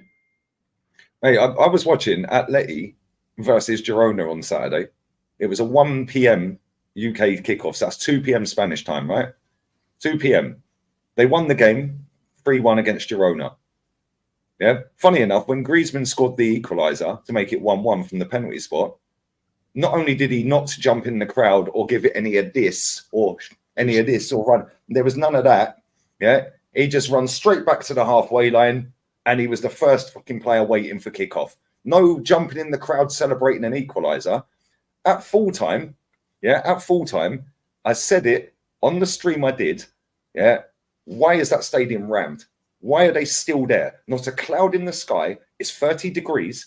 Yeah. And it's 4 o'clock in the afternoon on a Saturday. Surely they can go and get some tapas. They can go and have some sangria. They can go and sit and chill. Yeah, in one of the bars around the corner. Why aren't they rushing for the metro? Yeah, surely they want to go and spend time with their families. The whole stadium was rammed. Why? So why is it in England? Yeah, it's the opposite. And let's be real, Atleti are fourth. They ain't going to win the league. The stadium was rammed at full time. They weren't walking out, and they're fourth. They're out of all competitions apart from the Champions League. Easily. The thing is, you know, if you want to get out, right, at 90, when the game full time, off you go, right? You don't have to go to Finsbury Park. You can stroll out across the bridge, up Highbury Hill, right, and get on at Arsenal. Yep. Right? And nowadays, that is nowhere near as busy as it used to be. Okay. Most people don't use that Arsenal one so much, and most of them walk to Finsbury Park. Why? Yeah. You can walk. You have a nice little stroll, right, out over the bridge, over Finsbury Park. Wave to your mates, all queuing up. Yeah, good night, have a good one, boys. And then walk up Highbury Hill, and you're at Arsenal Tube. Don't worry about it. That's what I used to do it until Kenny gave me an insight on how to do it a better way, right? And I thought, yeah, okay, I like what you're telling me. Yeah, but at the end of the day, you're spending $3,000 a year, whatever it is nowadays, for a low-level ticket, and you're walking out at 86 minutes. Somebody put the chat just there. You go to the cinema or a theatre to watch something, a play or a film, you don't walk out 10 minutes before the end. The conclusion, right? And my point is this as well, right? At the end of the day, when you capitulate like they did yesterday, why are you not there giving them abuse? Why are you not there? And this is the thing, and this is what I was. That's a great comment as well, because I was just going to say this, right? I watch La Liga every weekend, yeah, and we know that these Spanish fans are relentless, mate. Yeah, they're ruthless. Yeah, Valencia fans, 35k of them were outside the ground last season while they were playing Bilbao. They all protesting against their owner outside the stadium. No, there was literally 3,000 in the ground. The other 35,000 were outside the ground protesting, yeah, while the game was being played. Right? With Real Madrid and some of the other bigger clubs, right? They don't walk out. Do you know why? They get the white handkerchiefs out. They start jeering and whistling. And they make it known it's not acceptable. They don't just get up and walk out. Because getting up and walking out, yeah, cool, it gets beamed around the world. But if you've got the hankies out, the white handkerchiefs are being waved. Now the president of the club now sees it. Yeah, and he can hear it. He can hear the boos. But let's be honest, right? We had situations of a great opportunity. Remember, I was livid when. Remember the last game of the season where they had 10,000 fans. You had to qualify for your ticket after lockdown. There, we finished 8th in the second consecutive season. We weren't getting the money to buy players. There was a great opportunity for fans, those 10,000 fans, to protest about the way the club was being run. There was a great opportunity for fans who couldn't have got tickets, who were at the clubs, to go and have a little bit of protest. They didn't. What they did was one person who goes and she's in charge of a YouTube channel, but she's the most annoying person ever to breathe, let alone go and watch Arsenal, breathe the word Arsenal, let alone go and watch us play. And that person's been watching us for years. You wouldn't know that. You'll think that, you know, it would have been like a scene out of CBeebies or scene out of Heidi, one of those children's programs we used to watch. But anyway, the first thing she did and her mates did was, "Oh, I'm so glad to be back. I miss me Arsenal." Hang on here. You had your club, you know, like I said, basically pushing to get in the Super League. That was something to protest about. You had your club basically further away from the top 4. That's something to be protested. And what do? You're so glad to be there. You can't. You know. I was there yesterday when things weren't going wrong. There was this 2-3 blokes having an argument. I know what they're arguing about. They were arguing because one of the separate parties had a go at the players because they were frustrated, and then you have other people. Oh, you can't do that. Get behind the team. That's the problem you get when you want at the ground. Getting behind the team, telling them ain't acceptable. Accountability. We have this mentality in England, and it's not a dig at English people, British people. The problem we have in this country is that we have a situation where people are scared of being winners. People are suspicious if you want to win. Like, let's just give everyone a medal because they participated. You're so entitled. That's all you ever hear. You're spoilt by success, and that you had people who during the Wenger years who want us to accept the fact that Man City ran away from us, Chelsea ran away from us. you know, oh, Liverpool were too strong for us and Man United were too strong for us. And we were getting battered in those 6-pointers. Oh, you're so spoiled by success. Look what this man's done for you. You don't deserve to be supporting Arsenal, or go and support someone else. As long as you get you have that mentality of people telling you that, then we're never ever going to be able to have a. But that's what the club want, Kenny. Kenny, I say this to you all the time. They don't want you there. You pay your ticket, you stand there, you sit there, and you watch the game. Me. You get up at full time after the game's gone, 10 minutes after, and you walk out. They don't want you there. You expect no money, mate. What I do to the club, I don't do anything for them. I just pay for my season ticket. Their rewards are rubbish, so I hardly use my reward points because the rewards are just, you know, like a season handbook, or I could go in a draw every now and again. Or I can go in a draw so I can get shown around a training ground. No thanks. I played on a training ground when I was at university because my University College London owned the bloody thing. So you don't need to show me on a training ground. I've been there. I played there. That was my home ground. So what are you going to give me? I don't want your hot dogs because they're too expensive. It tastes like shit. Yeah, your pies are horrible. Your drinks are too expensive. There's a bloody Tesco around the corner where I can pay 85p for a 2-litre bottle of water. I don't drink alcohol, so I don't. You're not going to make money of me. Just let me in. But they don't want me because I don't make money. They don't, and this is it. And this is the problem with English clubs. Yeah, it's not just Arsenal that are doing this. Yeah, and this comes back to the owner, right? And I'm glad people are mentioning the owner in here because that is the owner. It's not Stan. It's him. Yeah, that guy. Yeah, that guy. I do believe he gives more of a shit than his dad, right? But let's be real with this. As soon as we've started challenging for a title or being up the top for the last couple of years, where is he? Where is he? Because all of a sudden, when there was all the murmurs for the Super League, all of a sudden he shit his pants, started throwing a few quid at Arteta. Yeah, wasn't he coming out doing the interviews with Ornstein, and we ain't seen him since. Be excited. He was the one, man. He said, I'm going to interact with the fans more. Yeah, still ain't seen him. Where you gone then? Sorry. Don't we weren't expecting to be a Mike Ashley, you know, like wearing the Newcastle shirt with his bald head and his fat belly and all that, and having a beer with them all. We weren't expecting that. But the fact is, right, is that financially, Arteta is a good bet because he's got a top 4 football consecutively. The Champions League participation is all a lot of clubs are about, and I say it with American owners, by owning a football club in England, if your team's in the Champions League, then that's great for you because guess what? The Champions League is shown all over the world. You can go to an Eskimo centre, and they probably had the Champions League football there. If you can get a signal, even the Eskimos watch the Champions League. So basically, in their igloos, in their igloos, yeah. So basically, if you've got a football tournament that's shown all around the world, and your name is Stan Kroenke, owner of Arsenal Holdings, in the Champions League, next minute they're going to want to know about all your other businesses. It is good PR. Winning the league and winning trophies isn't about that. In America now, if you have to win something in order to get your name in the lights. But in England, being in that Champions League where you're getting prize money for just being in it, getting prize money for getting to the last 16, prize money for the quarterfinals, for the semis and the finals. You don't actually have to want to win it, but it's the fact is you're getting all sorts of money, TV rights.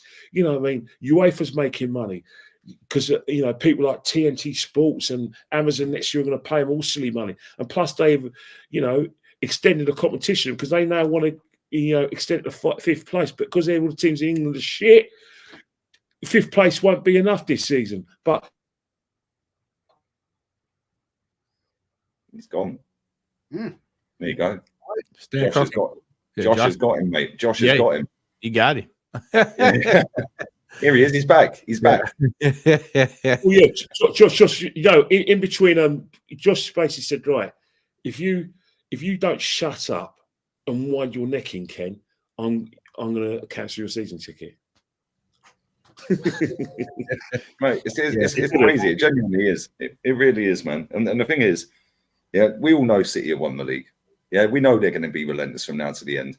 Yeah, we know how they go on. We've seen the documentaries. We've seen the manager.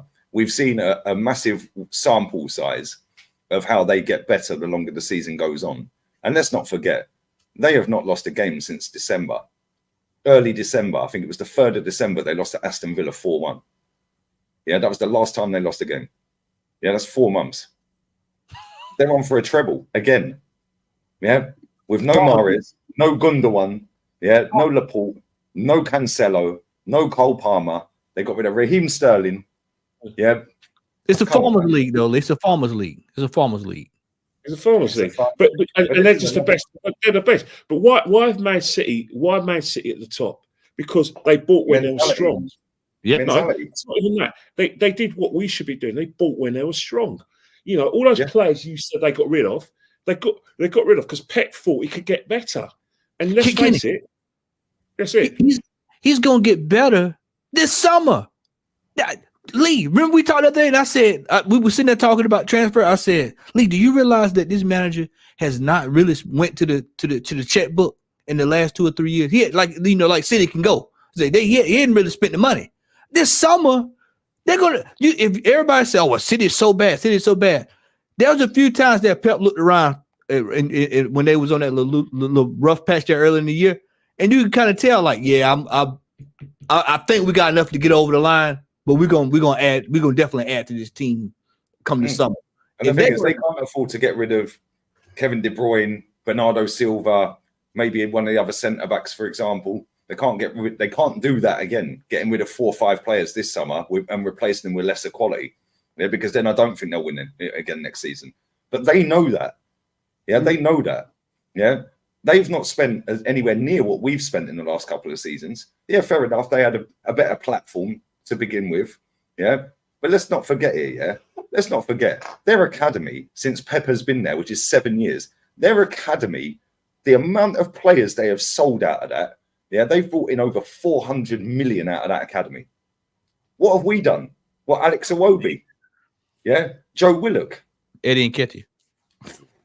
Like we sold. What? How much have we sold our academy players for? Come on, what are we doing here, man? Like we let what's his name, Hutchinson, go Chelsea for how much? Patino, Charlie. Oh mate, another one. Do you remember when he was the next Ramsey? Yeah, do me a favor. He sits on the bench at Swansea. What about the 16-year-old that we just signed up to a professional contract? Yeah, where's he? Why weren't he on the bench at the weekend? Because I said he's got a pathway to the team. So why weren't he playing? Yeah, it's ridiculous. It's all a load of waffle, mate. This club should be Captain Birdseye FC. Yeah, it should be sponsored by Captain Birdseye. Waffles for dinner, waffles for breakfast, waffles for lunch, bruv. Yeah, and it's just PR, PR, PR. And the problem is, as soon as you keep hearing PR, PR, PR constantly, yeah, right, eventually it becomes the norm. The subconscious becomes the conscious. Yeah, I've said this so many times. Yeah, look at the rainbow flag in Tottenham Stadium, bruv, in the corner. Yeah. I didn't even know it was there until the other day. It's been there for 2 years, but now eventually I've seen it. Now every time I watch Tottenham, I can see it. Yeah. But it's been there. But now the same with trust the process. The amount of people, right? There's a kid who goes on Side's channel called Marcel, Man United fan. Yeah. Every single thing he says, oh, the model. Oh, he needs his ingredients. Yeah. It's a process. It takes time. Yeah. Rome wasn't built in a day. Yeah. These are all buzzwords. Yeah. They've had 11 years. They've had 11 years since they won a trophy. They won a title. They've had 11 years since Sir Alex. How long do they want that process to take? Yeah. It's like Arsenal. We challenged the league twice, right? The process is over. Once you challenge them, the process is there's no process. But this is the thing. This is what these clubs want. And by peddling out, yeah, but we was in lockdown. All of us were in lockdown, yeah. Right, we're English. You may or may not have seen Boris Johnson saying, "Oh, we've got a roadmap back to normality." Oh, every single day you were hearing that phrase "roadmap." Yeah, and big up Sava. I like Sava. He sat on a show with me with Saeed and said, "Oh, but Tottenham have got a roadmap to win trophy." Excuse me. It's not a diss at Sava, by the way. I like Sava. I've got no issue with him at all. Yeah, but this is the thing. When you constantly hear the same phrase or the same words, how do people learn languages? They hear the same word or phrase over and over and over again, and eventually you just remember it. Let's call it like it is, Gunnar. I'm not going to refer to it as PR anymore. I'm just going to call it the propaganda arm of Arsenal. The propaganda arm of Arsenal. Because that's all it is, a propaganda. It's like having a box that just tells you over and over the same thing, over and over and over. Yep. And it goes into your mind. And then it goes into your subconscious. And then you just keep saying the same old buzzwords over and over and over. The 5 years subconscious becomes the conscious. It becomes the conscious. 5 years ago, Lee, we started hearing trust the process. All this stuff. 5 years ago. Our 5 years club was the later, one that came out with that first, and now every club is using it. yeah.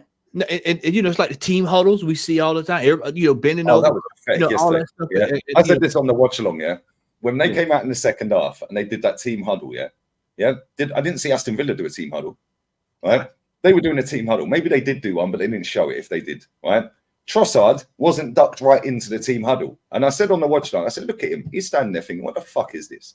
Yeah, everyone else is crouched in. Crouched in. Trossard's not even crouched in. They should never do that adjustment. But you know what the situation is? You know, the worm is going to tell, because I had a conversation with my brother, and he was saying, Funky's got him again. I want to hear that conversation. I want to hear that one. yeah, sorry, it keeps going on and off. Yeah, but we still change.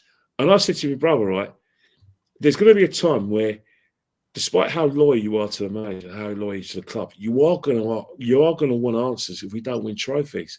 You are going to think, well, hang on here, when's the next trophy? You're going to get fed up as watching Man City walk the the runaway to go and collect the trophy. You're going to have to be sick of seeing De Bruyne winning all the trophies, because at the end of the day, there has to be an end product. And all we're doing is saying, right, this is what's wrong. We're not happy with it. Obviously, we're critical of the manager, which you've got a right to. But there's other things you've got to look at. If there's something's wrong with the way we're playing, if something's wrong with the personnel, and the manager doesn't treat the personnel, you should have them around the club. It's nothing personal. Players do get moved on for various reasons. They get moved on for disciplinary reasons. They get moved on because someone else is better than them, or they get moved on because the clubs need money. It's football. You have to get better than what we got. The fact is that, there's a few players we're probably carrying because, if they're not participating, we're carrying them. So the way I look at it right now is that where we went wrong. What we need to do better. Defence is good, but it can be better. Left back is useless. Sort it out. The striker situation never ever gone away. So my ingredients is you have to change if you want to win, because guess what? There's no handbook, but look at what your competitors are doing. Look what Man City have done. They're buying when they're strong. All those players they let go, they let them go because they knew they could bet. Yeah, whatever you say about Jeremy Doku, the manager trusted the comfort of the bench to do something. Or vice versa, Grealish. How many of that bench yesterday could you hand on heart say, you know what, they're going to help us? Here's the better thing to say, yeah? Here's a better thing to say, because we're not deluded on this channel. I'm going to read the super. I'm going to go toilet quick, yeah? And then I'm going to read the super chats. But I want to ask you this, guys, yeah? Real talk, out of our entire 25-man squad, how many players do you think Pep Guardiola would look at and say, I'll have him in my team? Yeah. Good question. Yeah. While I let you debate that, I'm going to go toilet real quick now. Rifle through these super chats. Smash these likes up. 1,200 in it. Come on, man. 600 likes is a shambles. But I'll be 1 sec. What, Declan Rice? That's one. Declan Rice, yeah. Maybe Saka. Yeah. Maybe right. He loves wingers, don't he? The thing is about he loves wingers. So Saka's definitely getting a game. Martinelli, forget it. Sorry, forget it. Probably Trossard, because he likes wingers. Yeah. Declan, obviously, without a shadow of that. And he likes goal. He'll probably take Raya as a number 2 to Edison. Saliba? He might take Saliba? Nah. No. He'll take Gabriel, but not. He'll take Gabriel because he's the left-footed option. But the reason why he won't take Saliba because Ruben Diaz is better than him, in his opinion. Gotcha. Yeah, that's how I look at it. But he'll probably take Gabriel Magalhaes instead. I just this whole our transfer business has just been absolutely atrocious. the last couple of years, and the chickens are coming home to roost. Because you look at all those players you named off earlier when we first started the show, Kenny, and I'll go back to it again. How many of these players do you think that this regime can actually replace? It's just like I told you the other day, Lee. We sat down. I showed you a video of a 17-year-old, and I said, "Why?" Oh yeah. He looked the truth, bro. I can't lie. And I said, "Why?" Is he the Denmark international, the Nigerian guy? He's not in Brazil. Down in Brazil. He's down in Brazil. And I said that I said that to Lee, and I said that to say this. Why are we not buying if we're buying young players, why aren't we buying the best? Because me and you both, Lee, we looked at about an hour's worth of footage, and I said, you can look at the eye test and tell you that, yep, this guy's gonna be pretty good. But we go out and get these dudes from the back end of Poland, from over in Timbuktu, and then we bring them in. And then we get the worst Brazilians like Marquinhos. Yeah, the worst. Look at what I said to you guys here about that Savio guy at Girona. Yeah, that Savio at Girona, is better than 95% of the wingers in the Premier League. Yeah, he's 19. Man City just signed him for 16 million. Yeah, why have Man City signed him? Why didn't we sign him? Oh, but it's because they're part of the City group, and he was at the City group at this club, and then he went on loan to another City group club, and blah, blah, blah. Yeah, okay, cool. That tells you right there the issue then, doesn't it? Yeah, if the City group are identifying top talent, and if he doesn't make it to the levels they thought he'd get to, guess what? They're going to make more than 15, 16 million quid that they've spent, whereas we're buying players that are free and paying 3 million quid to keep good relations, then farming them out on loan, cancelling their loan and sending them back to Brazil. Get out of it, man. We sat right there, me and you watched Porto, and we just watched Conceição. We like, look at this. Look at that. Why is this guy not being looked at? He's a baller, that guy. He's a baller. But this is the problem. We don't do it. And that geezer's on loan from Ajax, that Porto player, yeah? Right? He's on loan from Ajax, right? Yep. We should be all over him. Pause. We should be signing Conceição in the summer. Yeah, because I've seen enough of him. Yeah, and I don't watch Porto. I only watched him in them 2 games. I think he was on the bench for the second one. Yeah, I may be wrong. I can see that he's got a quality first touch and he's extremely gifted with both feet. And he's direct and he's quick. He's very similar to Pedro Neto. Yeah, I've seen enough of Pedro Neto to know that this guy is extremely good. Yeah, extremely good. But instead, if we get a player in like that, right, what will happen is he won't be direct. He'll be slow, methodical, backwards, don't take your man on, blah, blah, blah. Because that is the coaching at this he'll be put left back. He'll be put it right back. Left back or right wing back. Do you think maybe Arteta is trying to? This is. I only found this out the other day. I didn't know this. Right? Do you think Mikel Arteta is trying to copy George Allison when he bought the dog? Because I didn't know that. in 1934-35, we had a dog. I never knew that. No, I didn't. I only found it out today. I only found it out the other day. And I'm not going to tell you the name because it's going to be in one of my quizzes. So I do a lot of your quizzes, so I've got to go and revise. But I just think, in terms of Mikel Arteta, I don't. Was it called Trophy, Jez? Sorry? Was it called Trophy? You're not far off. I'm not telling you. We've only won one of them under Mikel anyway, with someone else's team. But I don't know. With Mikel Arteta, the pressure's on, man. If he doesn't deliver, I can. There's going to be a time when he's going to walk away and say, "I can't do this no more. I've taken this team." That's the only hope. He might do it this year. Yeah, I think he might do it this year. I think it could be this year because you think about it. He's put himself in a great position. He's all that money to spend.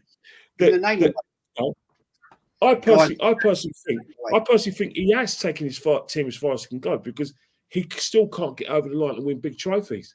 He's got 1 year left on his contract unless he's signed another one and not been announced yet.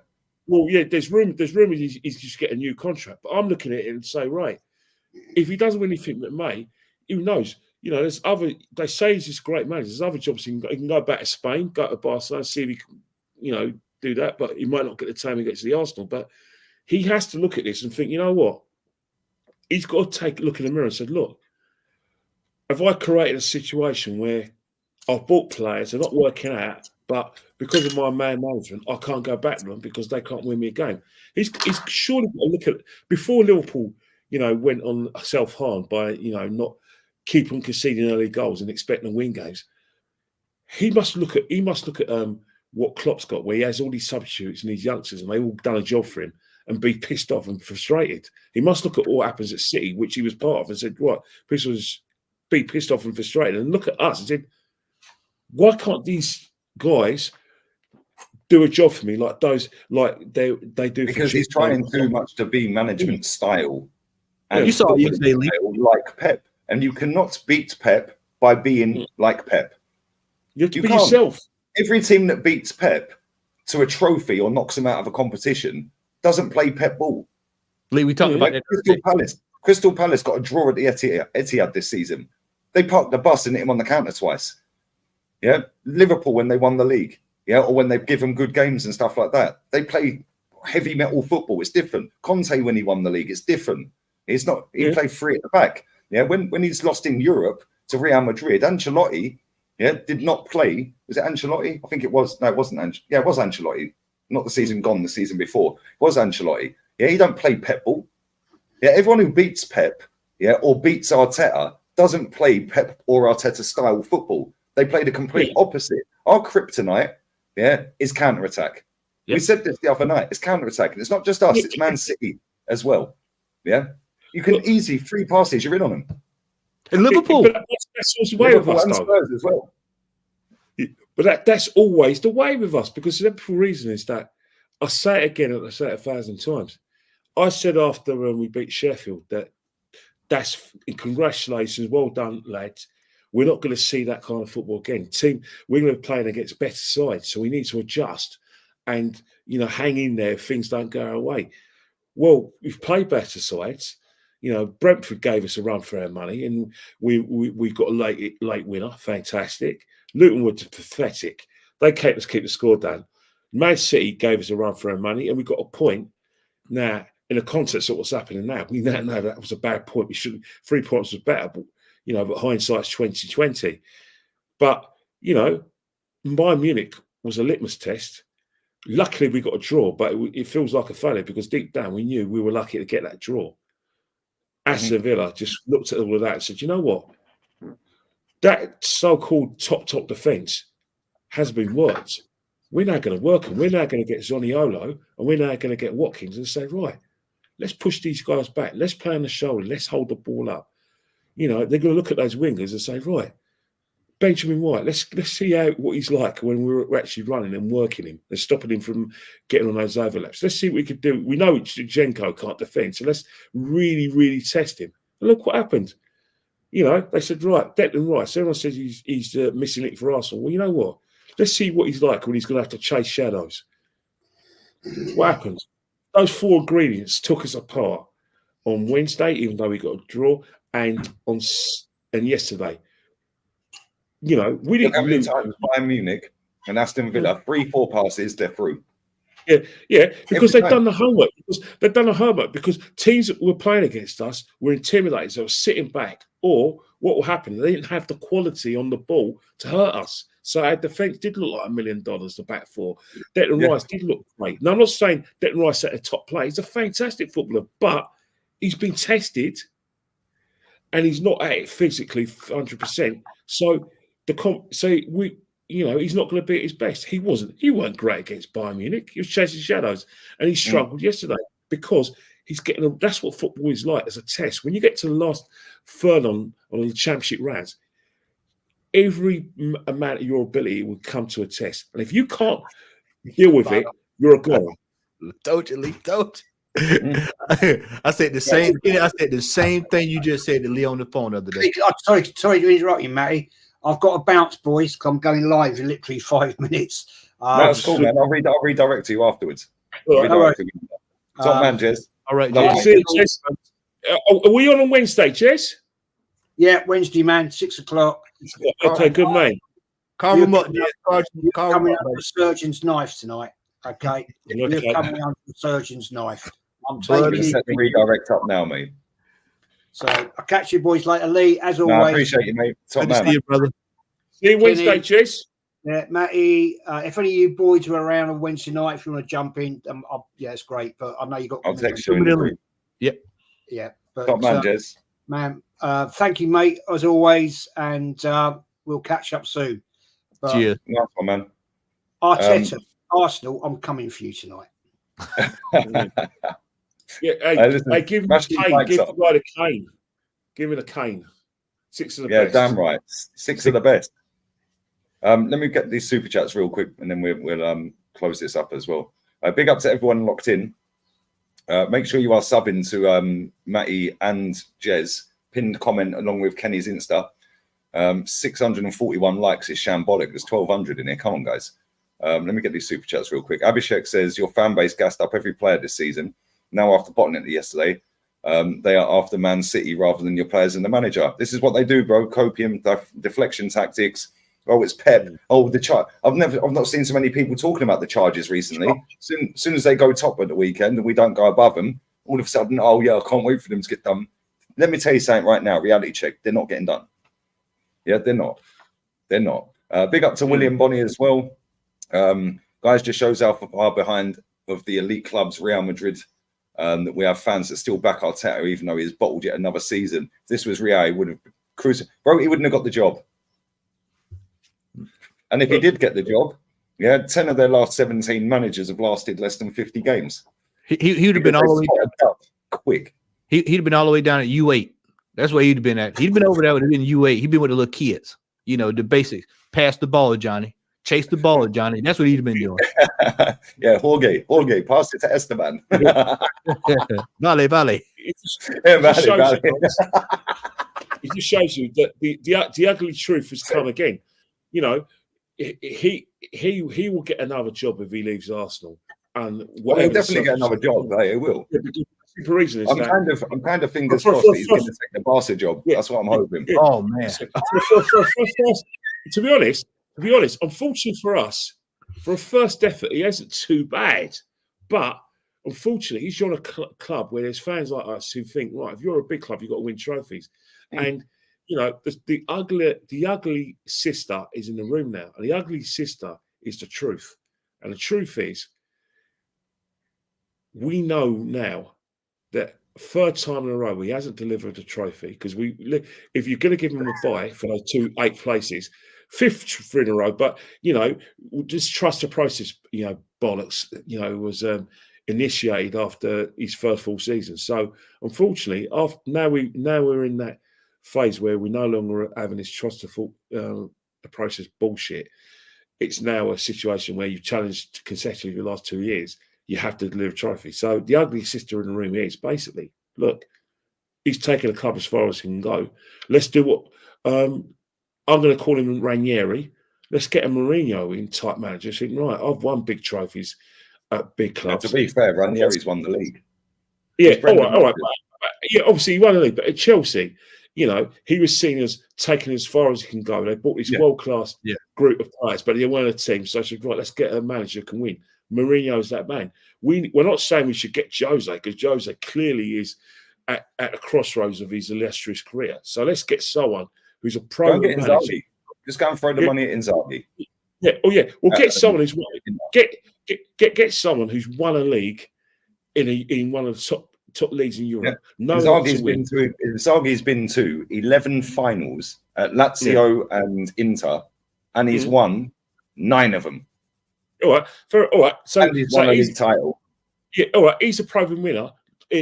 So let's get a proven winner in and said, right, all the agreements are there because they are there.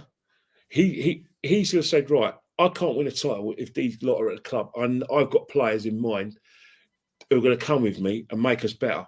Let's do that then. There's no harm in doing it, because, you know, I do think that after £750 million spent, the manager has got us into a situation where we are competitive, but he can't win. He can't beat Pep. That's the bottom line. He can't beat Pep. And he's tried. He's got better results here than Pep, but he can't beat Pep. So let's get a manager who can beat Pep and win the title. Facts. And let's be real here as well. Yeah. Big up to Gunnar, bro. We've covered that, my guy. I don't know if, you probably put that in when we were talking about it, to be fair. But yeah, he ain't getting sacked, bro. Big up, man. Big up. Inzaghi could have won a treble if he didn't face Pep last season. He would have, yeah. If that was anybody else in the final other than Pep, yeah, Inzaghi would have done a treble at Inter. Let me get these supers real quick, man. Big up Step Back Merchant. Arsenal should be on the phone with Ancelotti. As much as I love that guy, he's never coming to Arsenal, man. We had our chance. We had our chance. We blew it. We had our chance twice, man. When he left Everton, and when Wenger went. But it's what it is. He was at Napoli then, wasn't he? Big up to you, though, man. Big up Chris as well. If Man City walk from 115 charges, could you guys accept it? I couldn't. 40% if this goes to YouTube. Why? Big up to you, Chris. And mate, they're not going to get charged for all of the charges. There's probably only 6 that are the major ones. Yeah, most of the rest of them are just crap. Yeah, like the grass was too short. Like, did they measure every blade? Like, do you know what I'm saying? Or the away dressing room was 1 millimeter too short. Like, rubbish. And to be fair, what did Wimbledon? Hang on here. Back in the 80s, they used to turn the hot water off in the away dressing room. Yeah, man, but it's all gone snobby, isn't it? What's this I could accept it. Do you know why? Because they're doing everything they can to win. Yeah, and let's be real. Yeah, that owner or that ownership, yeah, and that Khaldoon Al Mubarak, every time I listen to that geezer speak, mate, it's just a breath of fresh air, because he's the only one in that league, yeah, that sits there and talks about striving for excellence. We want to win everything. Yeah, we want to have the best staff. We want to have the best women's team, the best youth teams, the best men's team, the best players. Yeah, when it's us, it's a process, guys. Like, fuck off. Yeah, when I listen to Real Madrid talking, it's always striving for excellence. Yeah. All right. What before this season? Why did Bayern Munich win 11 Bundesligas in a row? Because of standards. Mentality. The standard.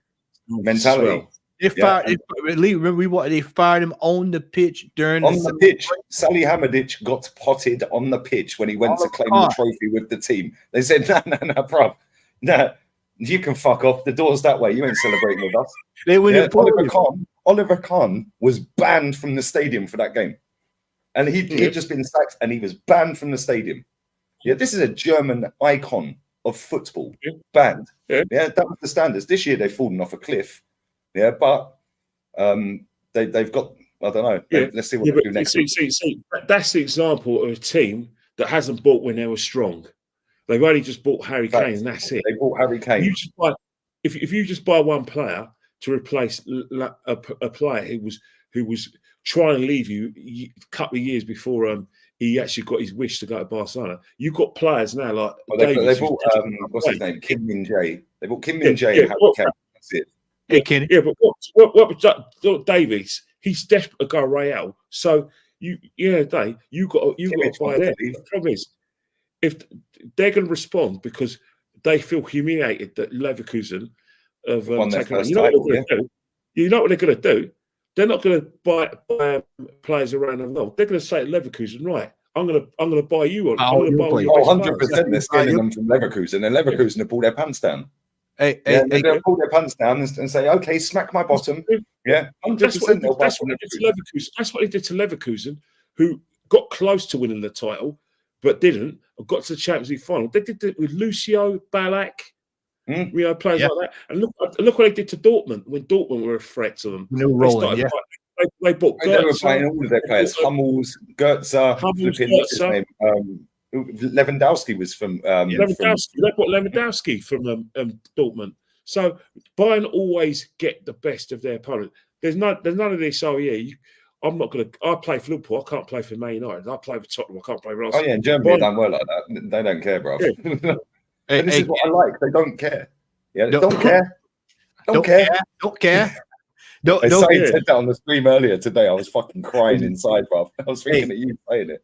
You know, Kenny, you bring up another good point, man, about getting strong with your team. Let's go back in time. Let's look at Sir Alex Ferguson.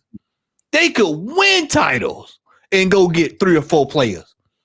Yeah. And just like you said, they would raid the Premier League. Sir Alex Ferguson would go right through this Premier League, and you'd be like, "What?" You know another thing about Sir Alex Ferguson. Do you remember the time when Arsenal won the double, and were invincible and Chelsea dominated? He realised he made a mistake to buy players like Jemba. And who's the other Brazilian guy who won the World Cup? There's a Brazilian player he bought, Kleberson. He looked at it and said, right, I've done a bit of a rick here. He eradicated that mistake. So he went and got players like Michael Carrick. He went and got Rooney, you know, he realised Van Nistelrooy is a striker and he couldn't rely on him 100%. So he went and bought. And what happened? He dominated afterwards. You know what I mean? Yeah, facts. Absolute facts. Big up for that super chat, Chris. Appreciate it, man. Big up Granit Xhaka. Well done on your trophy yesterday, my bro. Odegaard, Rice, Saka, Martinelli, they're all one-footed. He knows. Bro, it's jarring. Martinelli is better with his weak foot, but again, it ain't elite. Elite. Yeah, and he's not progressed at all under this manager. I can't lie. Big up for that, bro. Big up to Hazard.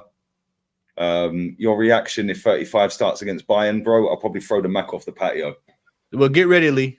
Don't even, you just go ahead and get it in your mind. He's Oh no, he'll start Tommy. He'll start Tommy in this game because Tommy ain't started for 2 games, so he'll throw Tommy in. Do you really think that this manager? He'll put Tommy in there. 100%. Bro, he started Kivior against Bayern Munich after he didn't start for the 2 games before in the Prem. Yeah, he started him. Yeah, Tommy's not started the last 2 Premier League games. I guarantee he starts against Bayern Munich. Yeah, this guy's tapped, bro. This manager is tapped. But yeah, the patio will be receiving a new Mac. Big up to you, my bro. Big up to Per Hansen as well. Always love my guy. If we lose on Wednesday, we would have won 2 out of the last 6 games. This is why I never get gassed. Facts. Also, we can debunk the Dubai myth. We played 3 games in all of January. That's why we looked good. That's a fair comment, to be fair. And the teams we were playing was shit. We should be beating them, but the football was class. I can't lie. Look, but I hear you, bro. Always. Look, we got ourselves, it was always going to be a big ask because the other day, we're not mentality monsters, which is a disgrace in itself because we're a big club, but we aren't mentality monsters. I remember being interviewed by Joe Football after the match, and he says, "Why is it always when it gets to the last bit of the season, Arsenal struggle?" And I just said, "Well, they're best. They've got him again. They've got him again, guys. They've got him again. They've got him again. It's trying to tell us something, but the situation is, until this team wins something big, then we're always going to be the bridesmaids, and we're always going to be accused of having no mentality, and that's the problem. That's why this league... That says it the best. Yeah, you can put lipstick on a pig; it's still a pig. Still a pig, bro. Yeah. Don't get him wrong. There's loads. I'm sure there's loads of energies. You only have to look at I don't want to offend anyone, but there's a few celebrities in your part of the world now. No, say it, Kenny. Offend them. We don't care. All right. Let's before Sharon Osbourne, became famous, she was just like a short-legged woman, and who looked like a middle-aged woman. Then all of a sudden, she got a show her husband, and it was Home of the Osbournes. She now looks like $1 billion, but the real Sharon Osbourne looks like her age. A mother of 3 who's pensioner now. She ain't looking great, but money can buy you a lot of money. Can pay for a lot of surgery. 100%. But to be honest, I always, whenever you use that analogy, I always talk about Sharon Osbourne. I got photos of Sharon Osbourne before and after because I watched. I remember Ozzy when he was living in his country. When Ozzy went on one of his mad ones, and when was he ever normal? That guy's off his nut. Oh yeah. I know he was eating bats, wasn't he, Ozzy? Yeah. Yeah, he was eating bats the last time I heard. But yeah, but it's that's what he said. Sharon Osbourne, put lipstick on a pig. Facts. I big up Strictly Football. I'd say it was just Poch with money. Oh, that's a good analogy. That is good. Big up to you, my bro. Big up to Hengedi. Big up Hengedi, who gifted 5 memberships out. To Troy Widja. I've butchered your name. Apologies, bro. I know you're always here as well. Sorry, bro. I'll call you Dharma, not Jeffrey. Hang on, let me see if I can pronounce it. Put it up. One sec. I'm going to have to go back miles. Hang on. 1 second. 1 second, guys. Smash these likes up, guys. There we go. Oh, it's easy. It's Vidya Dharma Wirian. Yeah, so I think it might be Wirian. So he must be Eastern Europe. Eastern European. I'm giving Kenny a Vigia. 7 out of 10 for that. Yeah. Yeah. He's Eastern Per European. Hansen got a membership. So did Conor McGlash as well. Can't big up to Hengedi for dropping them memberships as well. But listen, we are going to wrap this up, guys. It's been a good 2 hours. I can't believe 2 hours has flown past just like that. And, how long did your emergency meeting last yesterday? 2 hours 38 minutes, and the fuckers demonetized it until about 4 hours. I'm not bow-legged. Football cup. I'm not bow-legged, mate. I walk like Ian Gallagher. I walk like Ian Gallagher. Big up Neftali, my bro. Come on, always love, bro. He's from Indonesia, Kenny. He's not Eastern European. Fair enough. I did my best. That's hilarious. Big up, my bro. But yeah, man, I'm doing a proper Chelsea watch along. I'm setting that up in a sec. We're going to redirect it. Come on. Sorry, my friends, Fran and Becky, but come on, Everton. 100%. Sean Dyche masterclass. Hey, Matt, before we go, this is what's going to happen. Cole Palmer, Guan, is going to score a couple of penalties. He's going to say like he's better than Saka and that he's world class. Take him to the Euros after scoring a couple of penalties. You watch. And then it'll be a 5-star. He is better than Saka. Look at Kenny's face. What are you saying? I've gone all Arnold and different strokes, haven't I? All Arnold. What are you talking about? Yeah. Who are you talking about? I'm very cold on you, aren't I? Yeah, he was like, what are you talking about, Willis? That program was fucking brilliant, man. I swear down. That was a great program. God bless his soul. That was a great program, Different Strokes. Yeah, it was. That was a quality program back in the day, man. Listen, big up to everyone locked in. Kenny, what you got coming up, man? Well, I'm probably going to watch the Chelsea game. I'm going to sort of like, and also I'm definitely with Jez on Wednesday, and I've got Dan tomorrow at 7:00. So I'm assuming it's going to be myself, Dan, Northside, and probably Gal and Brandon. So, it's probably going to be similar to what you've done before. But you know what? I think you are right. The sea's going to be a bit more calmer. Unfortunately, it's probably going to be more a preview with Bayern because let's face it, all the hopes are on Bayern now because if everyone's giving up the league, the Champions League's become very important. But guess what?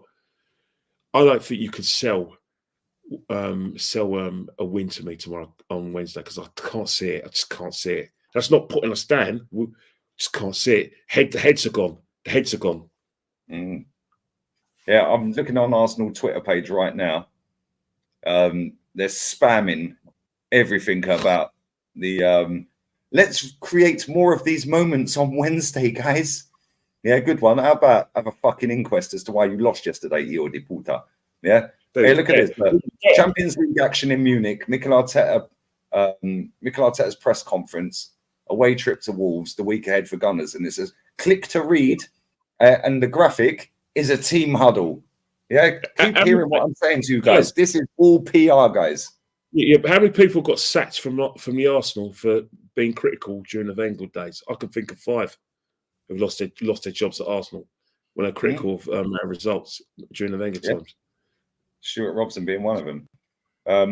To be fair to Arsenal, they only tweeted out after the game, full time at the Emirates with a 2-0. None of this heads up onto the next crap. They then put out Mikel a clip of him, his post-match, a bit of Declan Rice. Obviously, put a fan favourite on there. Yeah, go and get Zinchenko, mate. Where's he? Yeah, put him on there. Yeah, this guy know what they're doing. Zinchenko's getting his like I said, his army boots fitted and his uniform volunteer to Ukraine. He's actually going to do it rather than talk about it. Yeah, facts. Yo, big up to my boy Halimi as well, who runs my TikTok. Yeah, so all them TikTok mutants that keep TikToking me. Yeah, I don't care. I don't see it, Io de Puta. Yeah, because this guy runs it for me. 1 million views in less than 2 weeks, bro. That's how we roll. Yeah, what is that's how we roll. TikTok? Yeah, TikTok mutants. Yeah, they're worse than Twitter. I can't lie. What about they are worse than Twitter. That app is infested with weird individuals, bruv. Back in the day, they'd be on a different bus going to school. It's a Now money they're- maker. TikTok's a money maker, isn't it? Depends. As soon as the creator fund, the creativity program, creativity program came in, these lot will just do anything for views because the money's pretty decent. Yeah, but it's not in Spain yet. Yeah, when it comes into Spain, this lot are finished. Because if I'm getting 1 million views and big up Halimi, we're only posting out 2, 3, or 4 clips of my fan cams after games, and it's 1 million views just off of the last 2 games. Yeah, with 4 or 5 clips, they're finished when I start uploading 3 a day. 3 a day, finished. I don't know. I've had people make money from just combing the hair and washing the hair. And there's a guy on there. He sits there eating food like a fucking wrong'un, bruv. Yeah, and he gets millions of views.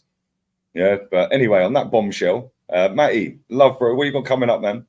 Tomorrow, me, Lion Text TV, and TJ Warren will be talking this foolishness we saw this past weekend and getting ready for the death sentence on Wednesday.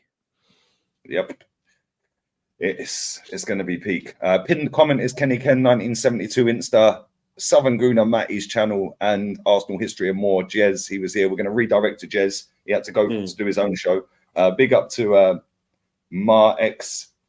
Good evening on Arsenal's grave. Hold that. Yeah, we are holding that, bruv. It's a bit peak, I can't lie. But anyway, big up to everyone locked in. I'm going live in half an hour for the proper Chelsea. Team news for you. I've got some team news for you. Hey, well, yeah. Chilwell's on the bench for Chelsea. Let's get the starting 11 up real quick before we wrap this up. Yeah. Because this is going to be prime banter, mate. Everton are beating them tonight. Yeah. Well, Everton are beating them, bro. I said this, yeah. I said this the other day. I said Newcastle will do them. Yeah, Newcastle will do them. Yeah, and I also said, what game was it at the weekend? Who did I say? No, was it? Who was it, man? Can't remember. And I was like, yeah, they'll lose that. Oh, it was Man United. I said they'll lose. Dominic Solanke has scored. They were so lucky in that fucking game. That was never a penalty. Never in a million years is that a penalty. But anyway, proper Chelsea. Petrovic, Gusto, Silva, Chalobah, Cucurella, Caicedo, Gallagher, Madueke, Palmer's at the 10 because it's worked so many times. Well done, mate. You took him out of the best position and put him in the Sterling injured. He's not even on the squad. He's probably been robbed again. Mudryk and then Jackson up front. Pickford, Coleman, Tarkovsky, Braithwaite, Mikalenko, McNeil, Anana, Garner, Ashley Young still going, bro. He's on the right wing tonight. Decore and Beto, that dead striker. Hey, what's the Dice pre-match talk? Oh well, listen, lads. What we've got to do, tonight. Yeah, is we've come down here on the team bus. It's took about fucking 6 hours to get here. What a fucking shithole London is. Yeah, it's fucking worse than Liverpool, isn't it? Yeah. And what we're gonna do, we're gonna tank up on the fucking Terps and the cement mix. Yeah, we're gonna smoke 250 Rothman Super Kings before the game. Yeah, and then we're gonna go out there and park the fucking bus, lads. That's what we're gonna do. And if you don't do your job, I'll fucking knock you out. hey, Calvert-Lewin's not on the bench either for Everton. He's fucking shit, that guy. He is dog shit. Yeah, hyped up. Yeah, hyped up because he's lanky. But anyway, we're going to redirect. To Jez. Big up to everyone locked in, man. Poor Chelsea are in for one hell of a beating tonight. Trust me, it's going to be peak. Man of the match. All I say is our group chat's going to be lit. If that happens tonight, we're going to be having fun in there tonight. 100.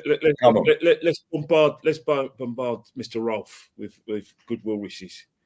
Proper Chelsea. This is not Chelsea. Where's Minerals will be having a meltdown? Hey, don't knock it. We've got them next Tuesday. We've got Chelsea next Tuesday at the Emirates.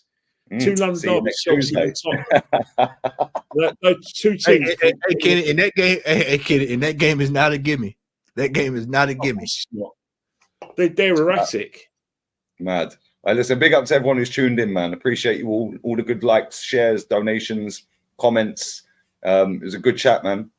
And big up to everyone who subbed. Over 500 subs since last night. That's crazy.